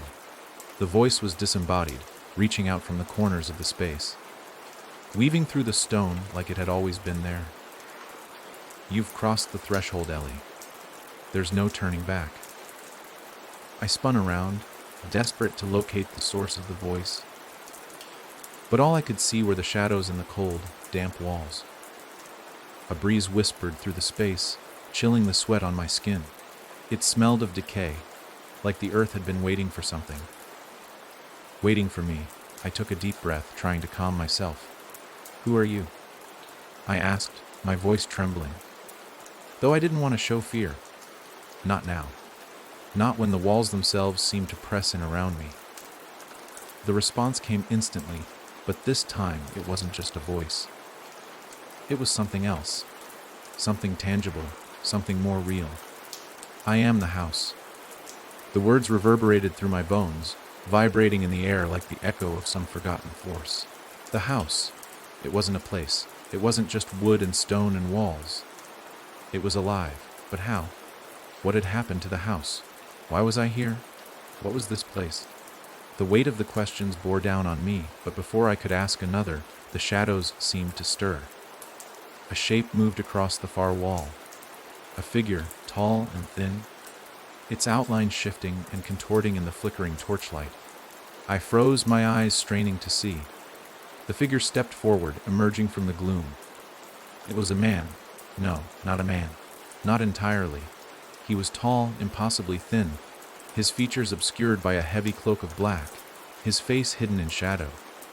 He held his arms out as though beckoning me forward, his hands impossibly long, claw-like. His eyes, when they finally locked with mine, were pitch black, devoid of pupils, glimmering like empty voids. "You finally come to the heart of it all." His voice was deep, resonant, and cold. It sent a chill through me, settling in my chest like ice. The man, or whatever he was, moved toward me with unnatural grace, his long limbs almost gliding through the air. I stumbled back, my pulse quickening as I tried to comprehend what was happening. My mind raced, and I tried to pull myself away from him, but I couldn't move fast enough. The space around me seemed to distort, warping, like the very air was bending in on itself. "Don't be afraid. I'm not here to harm you." "Not yet." The man's smile was the last thing I saw before the room seemed to fold in on itself. Darkness consumed me, suffocating me, and I felt my body being pulled, dragged into a deeper, darker place. When I opened my eyes again, I wasn't alone. I was no longer standing in the ancient stone chamber. Instead, I was on the floor of a dimly lit room, cold stone beneath me, and the faint flicker of candles casting eerie shadows against the walls. The man, the thing, was gone, but I felt the presence of something else, something watching. I forced myself to stand, my head spinning, my body still heavy from whatever had just happened. The room around me seemed to pulse with a life of its own, the walls groaning softly as if the house was breathing. But it wasn't just the house, it was something else. Something inside it. The door I had seen earlier was still there, now shut tight, but the air felt different. The house was no longer a building. It was a living, breathing thing. I could feel it watching, waiting for me to move, to make a decision. "There's no way out." The voice returned, but this time it wasn't just disembodied. It was in my head, a constant hum beneath my thoughts, tugging at the edges of my sanity. I squeezed my eyes shut, trying to block out the sound, but it wouldn't stop. It was inescapable. "You've already made your choice, Ellie." The voice sounded almost sad, as though it pitied me. "You've entered into a pact with the house, and now you belong to it." The words cut through me like a blade. A pact. What did that mean? I had never chosen anything. All I had wanted was to escape. But this house, this place, it wasn't what it seemed. It had changed me. It had already taken me. I staggered to my feet, trying to clear my head. There had to be a way out. There had to be something I could do to undo whatever I had gotten myself into. But the walls were closing in around me again, suffocating me, and the hum in my mind was growing louder. I had to get out. I had to find a way to break free before the house fully claimed me. But as I turned toward the door, a figure appeared in the doorway, tall, cloaked, its black eyes locking with mine. It was him again. "I told you. You've already made your choice." His voice was calm now, almost reassuring. But I knew better than to trust him. I knew this was a trap, and I was walking straight into it. I reached for the door, my heart racing. It was now or never. But as my fingers brushed the handle, I felt the entire house tremble. The air thickened, and the shadows seemed to swirl around me, twisting, distorting into forms I couldn't recognize. The house was shifting again, the walls moving, the floor creaking beneath me. Something was changing. I wasn't going to escape. Not now. Not ever. The walls of the room shifted again, as though they were alive, breathing. The air around me thickened, each breath more suffocating than the last. I could feel it now, the weight of the house pressing in on me. From every corner, every crevice, like 1,000 eyes watching, waiting. My heart pounded, each beat a drum in the heavy silence, and my limbs were frozen, unwilling to obey my desperate will. The figure in the doorway, the man, moved toward me, his movements fluid and eerily graceful, like a shadow slipping through the cracks of the room. His presence seemed to distort the very air, making the space feel smaller, tighter. I could barely breathe. "You think you can escape?" His voice slithered through the stillness, curling around me like a serpent. "You think there's still a way out, don't you?" I swallowed hard, my throat dry, and took a step back, my feet stumbling as I fought to keep my balance. My mind was clouded, my thoughts fragmented. The house, this house, was doing something to me. Something more than just trapping me. It was changing me, warping me. I glanced toward the door, my only potential means of escape, but the figure blocked my path, his shadow stretching long across the floor, consuming everything in its wake. "You've already made the choice, Ellie." His words dripped with a cold finality. "You belong to the house now." I shook my head, as if denying it would somehow make it untrue. "I didn't choose this! I didn't want any of this!" My voice cracked, desperation seeping into my words. "Please tell me how to leave. Tell me how to go back." He stepped closer, his presence overwhelming, and I instinctively took another step back, my breath shallow and quick.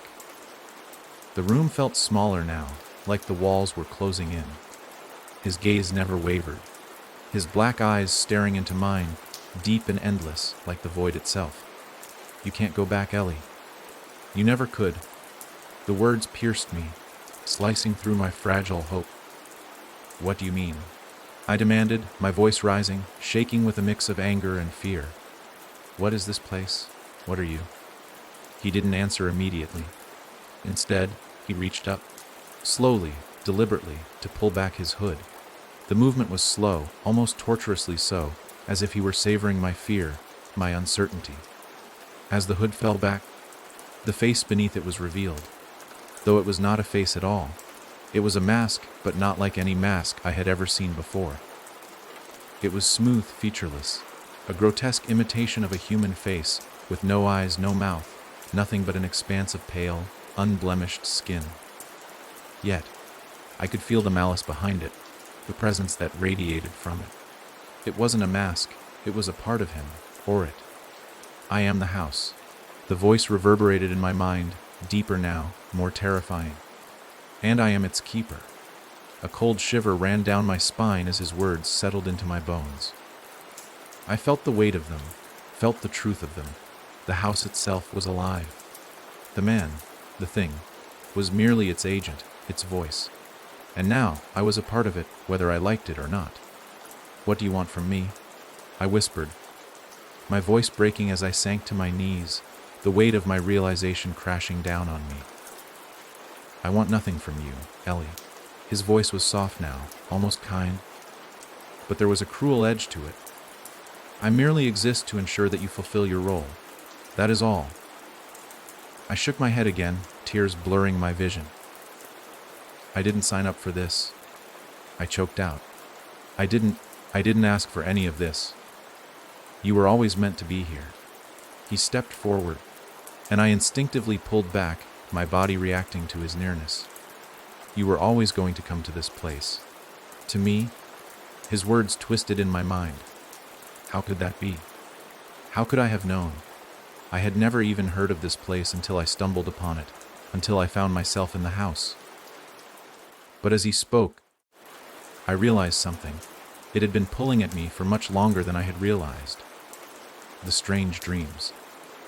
The whispers in the back of my mind. It had all been leading here, leading me to this moment. "You were called here, Ellie, and you answered." The darkness in his voice sent another tremor through me, but I refused to give in. I couldn't. I wouldn't.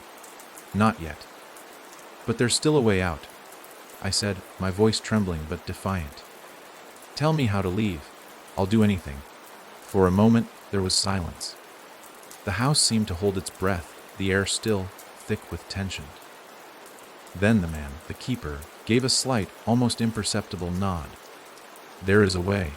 I leaned forward, my heart racing. "Tell me." "I'll do it. I'll do whatever it takes." The figure tilted his head, and the black voids of his eyes seemed to gleam like dark stars in the night sky. "There is a cost." I froze. "A cost?" I whispered. "What kind of cost?" He stepped closer again, his shadow spreading across the floor, darkening the edges of the room. "A soul must always be given. A life must always be taken." The words hit me like a physical blow, knocking the breath from my chest. I staggered backward, my heart thundering in my ears. "I will offer you this choice, Ellie. You can leave. But someone must stay in your place." The smile, if it could be called a smile, on his featureless face widened. "Someone must pay the price for your escape." I couldn't breathe. My mind was racing. Could I do it? Could I make that choice? Who would I sacrifice? Who would I condemn to this place so that I could go free? I thought of the people I loved, the ones I had left behind. I thought of them suffering in this place just like me. No, I couldn't. I wouldn't do that to them. But the price was clear. I could stay, and they would never know what happened to me, or I could leave. I could walk away from the house, from the keeper, from everything. But it would cost me someone else. The weight of the choice pressed down on me, suffocating, a crushing force that left me gasping for air. The man, the keeper, stood before me, waiting, his presence like a heavy stone in the pit of my stomach. His silence stretched on, thick and unbearable, as if he were savoring every second of my internal turmoil. I could feel the house shifting around me, the walls groaning, the floor beneath my feet trembling ever so slightly. It was alive. It knew my hesitation. It knew I was struggling. The house was waiting for me to make my decision, waiting for me to choose. I looked at the figure in front of me, his mask, like face a terrifying reminder of the reality I had found myself in. There was no kindness in his eyes, no mercy. There was only an endless, cold emptiness. "Time is running out, Ellie." His voice was low, a faint echo in my mind. "Make your choice. The house does not wait forever." I swallowed hard, my mind racing. The thought of leaving, of escaping this nightmare, was so tempting, so close I could taste it. But the cost, the price I would have to pay was too great. I had no right to condemn another life, another soul, to suffer in this place, to become another lost spirit trapped within these walls. But could I stay? Could I really endure this hell for the rest of my life? The thought of being swallowed whole by the house, of never seeing the light of day again, was enough to make my stomach churn. I had no idea how long I'd been here already. Days, weeks, months. Time had become a meaningless concept in this place. You are afraid of the cost, aren't you? The keeper's voice slid through my thoughts, as if reading my mind. You hesitate because you know what it means to sacrifice someone else for your freedom.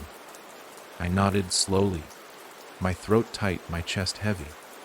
How could I make that choice? I whispered more to myself than to him. That's the thing, Ellie. He leaned in, his voice turning soft, almost coaxing. You've already made it. You came here. You answered the house's call. You've already chosen. I shook my head violently. No, I didn't choose this. I could feel the tears threatening to spill again, but I wiped them away angrily, furious at myself for letting him see my weakness. But you did. He stepped closer, his shadow consuming the space around us. You came, and the house will always get what it wants. The walls creaked, the air thickening with tension. It was as if the house was breathing in time with him, its hunger palpable, its desire to claim me growing stronger. I could feel my resolve cracking. How long could I resist? How long could I hold out? But then the thought of those I loved, the ones I had left behind, flashed through my mind. What would they think of me if I gave up now? What would they think of me if I let someone else take my place? I couldn't. I wouldn't let that happen. I won't do it. The words came out stronger this time, more certain. I won't sacrifice someone else for my freedom. The keeper's face remained emotionless, but his dark, endless eyes seemed to glimmer with something like amusement. That's a decision many make, Ellie. His voice took on an eerie, almost sad tone. They all think they can escape this house without consequences. But in the end, we all make sacrifices one way or another. I clenched my fists, trying to steady my racing heart. I won't let it happen. I refuse. The keeper was silent for a moment, and I could feel the house reacting, the walls closing in, the temperature dropping as if the very air itself was holding its breath. Then, without warning, the house changed.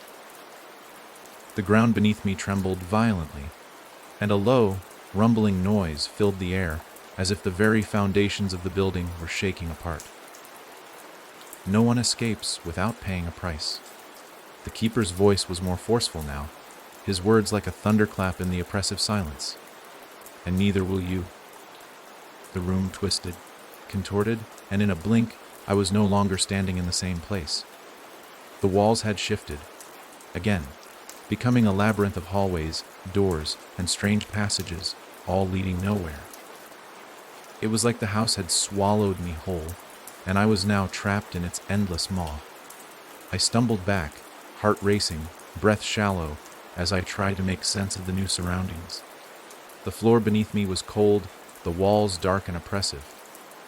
The familiar features of the room where the keeper stood, were gone. All that remained was an endless maze of corridors, each one leading deeper into the house, deeper into its grasp. And then I heard it, a whisper, soft and insistent, coming from the shadows. You should have made the choice, Ellie. I turned, but there was no one there. Just darkness, stretching out before me. My heart thudded painfully in my chest, and I instinctively stepped forward, trying to move away from the voice. But no matter where I turned, the whisper followed, growing louder with every step. You can't escape. You will choose. My breath quickened, and my eyes darted around the maze of corridors, trying to find some sort of escape. But the house, the keeper, they had made it clear. There was no way out. I was trapped. The maze was no longer a collection of simple hallways. It had transformed into something far darker, far more sinister. The walls seemed to pulse with a life of their own, their surfaces slick and shifting, as though the house was breathing beneath my feet. The once solid floors now felt fragile, like the very foundation I stood on could crumble away at any moment, leaving me to fall into the abyss. The whisper had stopped, but its presence lingered like a shadow that refused to leave. I could feel it in the silence, in the way the house seemed to watch me from every angle. The deeper I moved into the corridors, the tighter the space became, until I could hardly breathe. Every turn felt like it was pulling me further into the house's twisted heart, and every step was heavy, weighed down by the decision I had made. Or rather, the decision I had failed to make. I was supposed to have chosen. I knew that. The keeper had made it clear. I could have taken the escape. I could have chosen to let someone else pay. To sacrifice another life, another soul, for my own freedom. But I hadn't. I couldn't. And now it seemed I would pay the price. A sudden chill swept through the hallway, biting into my skin like icy fingers. I drew my coat tighter around myself, but it was no use. The cold was deeper than just the temperature. It was in the air, in the very essence of the house, a cold that cut straight to the bone. A distant sound echoed through the maze, a soft, barely perceptible scraping noise, like nails dragging across stone. I froze, my heart hammering in my chest. I couldn't tell where it was coming from, but it was getting closer. The sound was like a predator stalking its prey, circling, waiting for the perfect moment to strike. I spun around, my breath catching in my throat, but there was nothing, only the shadows, only the silence. Then I saw it, a door, half open. Just beyond the reach of my vision, in the far corner of the hall. A sliver of light shone through the gap, flickering like a candle flame. For a moment, I thought it was a hallucination, something the house had conjured to lure me deeper into its clutches. But there was something about the light, something almost real about it. I couldn't resist. My body moved on its own, drawn to it like a moth to a flame. Every step was harder than the last, my feet feeling heavier with each movement. The closer I got to the door, the more intense the pulling sensation became, like the house was trying to keep me there, to trap me in its endless loop. I reached the door. My hand trembled as I placed it on the cold, weathered wood. I had no idea what lay beyond it, but I couldn't go back. Not now. I pushed the door open. Beyond it was a small, dimly lit room. It was nothing like the twisted corridors I had come from. The walls were lined with shelves filled with books. Old, tattered books that looked like they hadn't been touched in centuries. The air smelled musty, stale, but there was something else beneath it. A faint scent, almost sweet, like something decaying. In the center of the room was a table, covered in dust, but otherwise empty. Or at least, it appeared empty at first glance. I stepped closer, my eyes scanning the room. That's when I saw it. A small, delicate box sat on the table. Its surface was carved with intricate designs, patterns that seemed to shimmer in the low light. It was out of place in the room, almost too perfect for the decay around it. Something tugged at the back of my mind. I shouldn't touch it. I knew I shouldn't, but I couldn't resist. I reached out, my fingers brushing the surface of the box. The moment my fingers made contact, the room seemed to shift. The shadows deepened. The air grew thicker, heavier. And I felt it. A presence, something dark, something ancient and powerful. Watching me, waiting. My breath caught in my throat. I pulled my hand back, but it was too late. The box opened with a soft creak. Inside, there was nothing. At least, that's what I thought at first. But then I saw it. Just a glimpse, a flicker of movement. I leaned in closer. A face, pale and distorted, stared back at me from the darkness of the box. Its eyes were wide, unblinking, fixed on me with a chilling intensity. Its mouth opened, but no sound came out. I staggered back, my heart racing. The room seemed to collapse around me. The walls closed in, the air grew even colder, and the whispers returned. Louder, sharper, more insistent. "You shouldn't have opened it, Ellie." The voice echoed through my skull. Louder than before, ringing in my ears like a constant drum beat. My legs buckled beneath me, and I collapsed to the floor, clutching my head in agony as the whispers intensified. "You've unleashed it." The face in the box flashed in my mind, its empty eyes burning into my soul. My vision blurred, and for a moment, I thought I saw the room around me move, shifting, warping, as though the very fabric of reality was breaking apart. The whispers faded, but the weight of their words remained, suffocating, crushing me under their weight. I gasped for air, my chest tight, my body trembling. And then I heard it, the sound of footsteps. Slow, deliberate, echoing through the hall. "Ellie," the keeper's voice. "Closer now. You've made your choice. You've unleashed it now. You must face the consequences." I scrambled to my feet, my mind racing. The door. I needed to get out. I had to leave, to escape this nightmare. But as I turned to run, I saw it. The figure standing in the doorway. The keeper. He was no longer the man I had seen before. His form was shifting, warping, like something too terrible to behold. His face was a twisted mask of shadows, his eyes glowing with an otherworldly fire. "You cannot escape now, Ellie." His voice was a low growl filled with rage and hunger. "The house has claimed you, and now you belong to it." I tried to back away, but the walls closed in, trapping me in the small, dimly lit room. The air was thick with the scent of decay, the darkness pressing in from all sides. I was surrounded, and then, with a single, horrifying motion, the keeper reached out, his hand glowing with a sickly, green light. The keeper's hand reached toward me, his fingers stretching with unnatural grace, curling like the limbs of a spider. The green glow that emanated from his skin was sickly, radiating a palpable energy that sent chills coursing through my veins. I couldn't move, couldn't breathe, as if the very air in the room had thickened into a dense fog, suffocating me.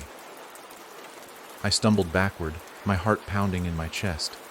My hands reached for anything, but the table was too far, the walls too close. Panic clawed at my throat. The keeper's twisted face remained unchanged, his eyes burning into mine, cold and unfeeling. There was no humanity left in him, not even the trace of a soul. "You are mine now, Ellie," he said, his voice low, venomous like a hiss from the depths of some forgotten abyss. "You made a choice. You opened the box, and now you will pay the price." The green light intensified, swirling around his hand like a living thing. I could feel it, that dark power radiating out, sinking into me, crawling beneath my skin. I shuddered, but still, I couldn't look away. His words echoed in my head like a mantra, growing louder with every passing second. "No," I whispered, though the word barely made it past my lips. "I don't belong to you. I won't let you have me." But the keeper smiled. It wasn't a smile of victory, nor one of malice. It was something far more chilling. It was a smile of knowing. He already knew what I couldn't admit to myself. That no matter how hard I fought, no matter how loud I screamed, I had already made my decision. The box had been opened. The house had claimed me.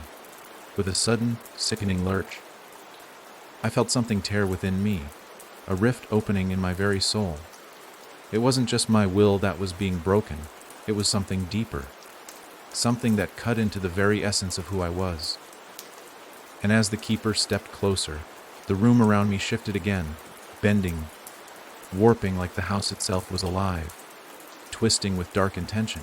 His voice, now sharp and jagged, sliced through the silence. "This is the price you pay, Ellie." I gasped, my knees buckling beneath me. I couldn't stay standing. I had no strength left to fight him, no will to resist. I had come so far, made it through so many twists and turns, only to be caught here, trapped in the heart of the house with no way out. But then, just as the darkness seemed to close in around me, something broke through. A single, piercing thought. The others. The others who had been here before me. The ones who had tried to escape, who had faced the same choices, the same dark temptation. Had they chosen to escape? Had they made the same mistake? Or had they been like me, drawn into the house, only to lose everything? The keeper paused, his hand hovering in the air above me, a wicked smile tugging at his lips as if he could hear my thoughts. His voice softened, taking on an almost conversational tone. "You wonder about them, don't you?" He chuckled darkly, the sound echoing like a distant bell. "The others who came before you. I'm sure you've met them in your travels. The ones who couldn't choose. The ones who, like you, couldn't resist the temptation." My breath caught in my throat. What happened to them? The keeper's smile widened. "Oh, they're still here. All of them. Every single one. Lost. Forgotten. Trapped in the same eternal loop." He leaned closer, his breath hot against my ear. "They are part of the house now, just like you will be, just like I am. We are all part of the house. You will never leave. Not now. Not ever." I closed my eyes, the weight of his words sinking into me. The others, they were here, trapped in the same nightmare. I wasn't the first to fall, and I wouldn't be the last. The keeper had claimed so many before me. He would claim so many more after. The house was endless. And so, it seemed, was its hunger. But as I lay there, on the cold floor of that twisted room, something deep inside me shifted. I didn't want to die here. I couldn't die here. Not like this. I forced myself to my knees, my hands trembling as I braced against the floor. The keeper's laughter echoed around me, but I ignored it, focusing on the only thing that mattered now, surviving. If there was even a shred of hope left, I had to find it. I had to escape. The keeper watched me, his eyes burning with cruel amusement. "You cannot escape, Ellie. There is no way out."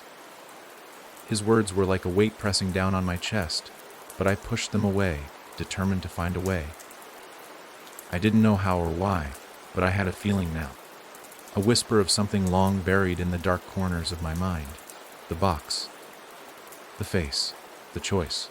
There had to be a way to fight back. There had to be a way to end this. I looked at the keeper, my gaze steady, my voice firm.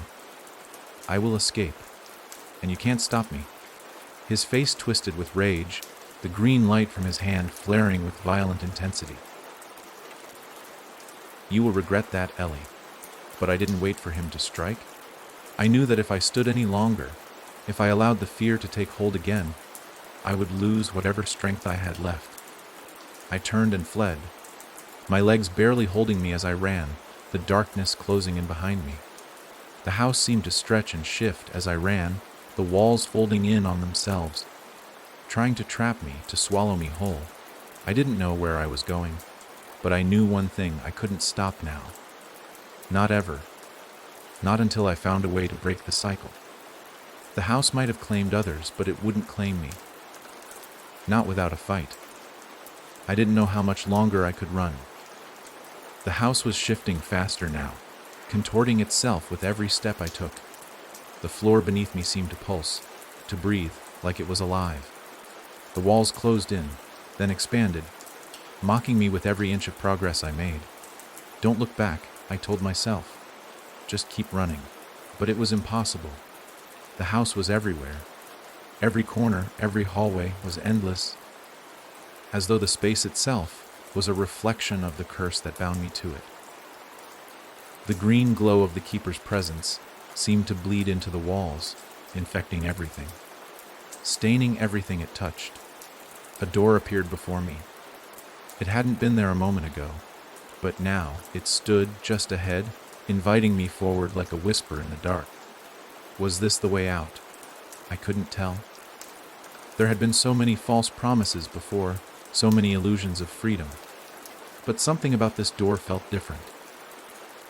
The air around it was thick with a strange energy, pulling at my insides, like it knew exactly what I had been searching for all this time. The keeper's voice echoed behind me, distant but growing closer. "You can't run forever, Ellie." His words were like chains wrapping around me, pulling me down. "There's nowhere to go. You belong here, just like the others. You've already made your choice." But I didn't care. I couldn't care. The door was my only hope, and if it was a trap, then it was a trap I had to walk into. There was no turning back. I took a breath, my heart pounding in my chest. I didn't stop to second-guess myself, didn't stop to wonder if this was just another trick. I reached out, my hand trembling as I touched the cool, wooden surface of the door. The moment my fingers made contact, a jolt ran through me, like electricity crackling along my skin. My pulse quickened. The door creaked open, slowly, as if it had been waiting for me. Inside, the room beyond was dark, yet I could feel a strange warmth radiating from it, an undeniable pull that drew me in. Is this it? I stepped forward, the ground beneath my feet suddenly feeling lighter, as though gravity had loosened its hold on me. I couldn't explain it, but I felt weightless, like I was stepping into something more than just a room, into something far greater, far more dangerous. And then, without warning, the door slammed shut behind me, sealing me inside. I spun around, panic surging through my veins, but there was no turning back. The room I had entered was different from the rest of the house. It wasn't as decayed, not as dark. The walls were lined with shelves, each one packed with old books, their pages yellowed and fragile. There was no dust here, no rot, only a quiet, oppressive stillness. At the far end of the room stood a large mirror, its surface reflecting not only my own image, but something else, a shadow. A figure, lurking just behind me, its shape indistinct, but unmistakably human. The keeper. I froze, my breath catching in my throat. The reflection in the mirror began to move, slowly, like it was mimicking my every motion. But then it didn't. The figure in the mirror stepped forward, out of sync with me, and reached toward the glass. I spun around, my body stiff with fear, but there was nothing there. The room was empty, silent. I turned back to the mirror.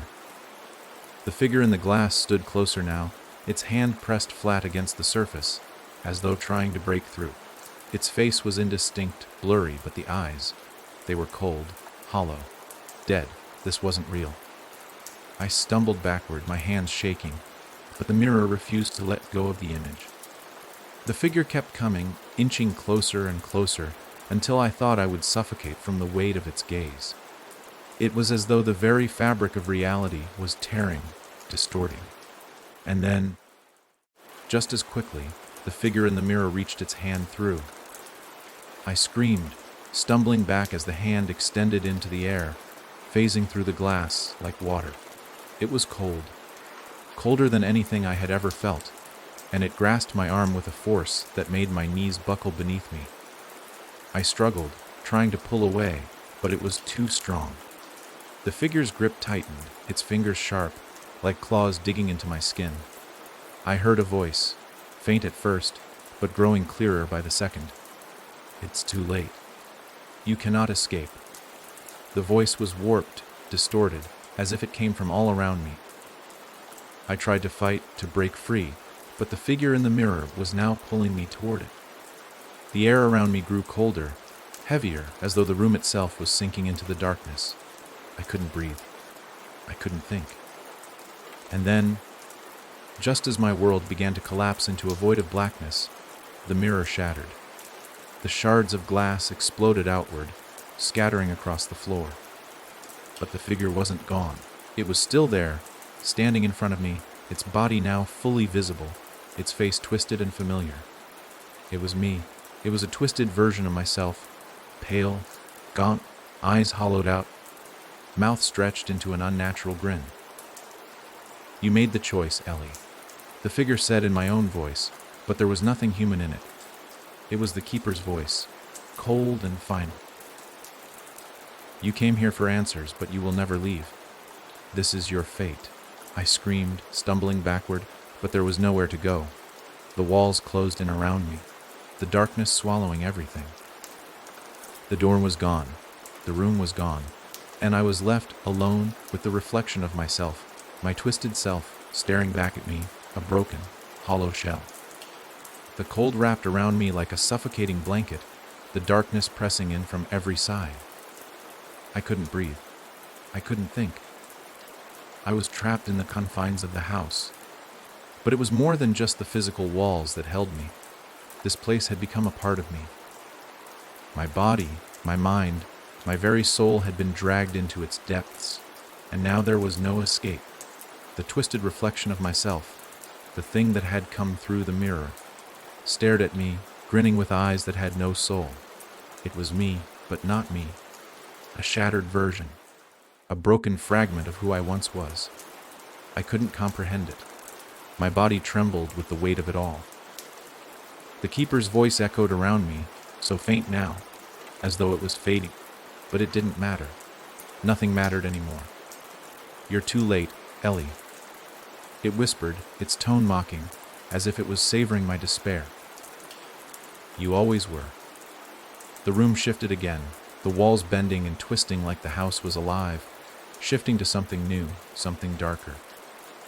A faint light flickered in the distance, a soft glow that seemed to pierce the suffocating blackness surrounding me.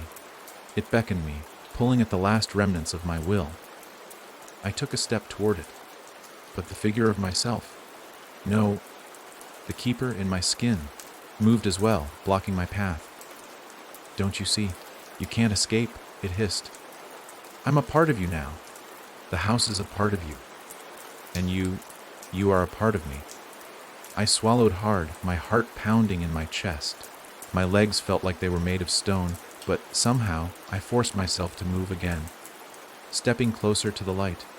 There was no other choice. "No," the figure hissed, its voice rising with an unnatural screech. "You belong here. This is where you were always meant to be." The light flickered again, more brightly this time, as though responding to my movements. With every step I took, it seemed to grow stronger, a beacon of hope in the overwhelming darkness. But as I neared it, the ground beneath me began to tremble. The house was reacting. It wasn't just the physical space around me, it was everything. The walls, the floors, the very air, it all seemed to be shifting, twisting, changing. A deep, guttural growl echoed through the floorboards. The house was alive, and it was angry. The figure of myself reached out again, its hands curling around my arm with an iron grip. "You can't fight it anymore.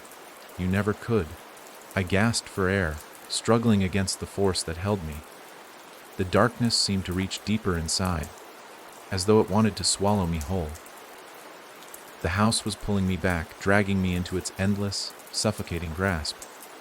And then I remembered everything.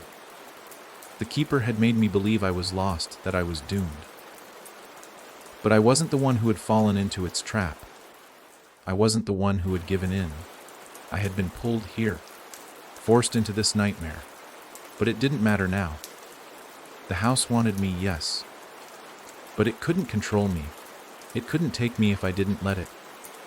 With a scream that tore through my chest, I wrenched my arm free from the figure's grasp. My body surged forward, driven by pure instinct. The light in front of me burned brighter, and I knew then that it wasn't a trick. It wasn't a lie. It was the only way out. I slammed my hand into the light. The room exploded. The house around me cracked and splintered, the walls warping, the floor crumbling beneath my feet. The darkness, the weight of it all, began to fade, crumbling like dust in the wind. The keeper's voice screeched, its sound growing fainter, more distant. I felt the weight of the house lifting, falling away, as though the very foundation of it was being erased. I closed my eyes, bracing myself for the end, but then it stopped. Silence. I opened my eyes. I was standing outside. The house was gone. There was nothing left. No shifting walls, no eerie corridors, no suffocating darkness.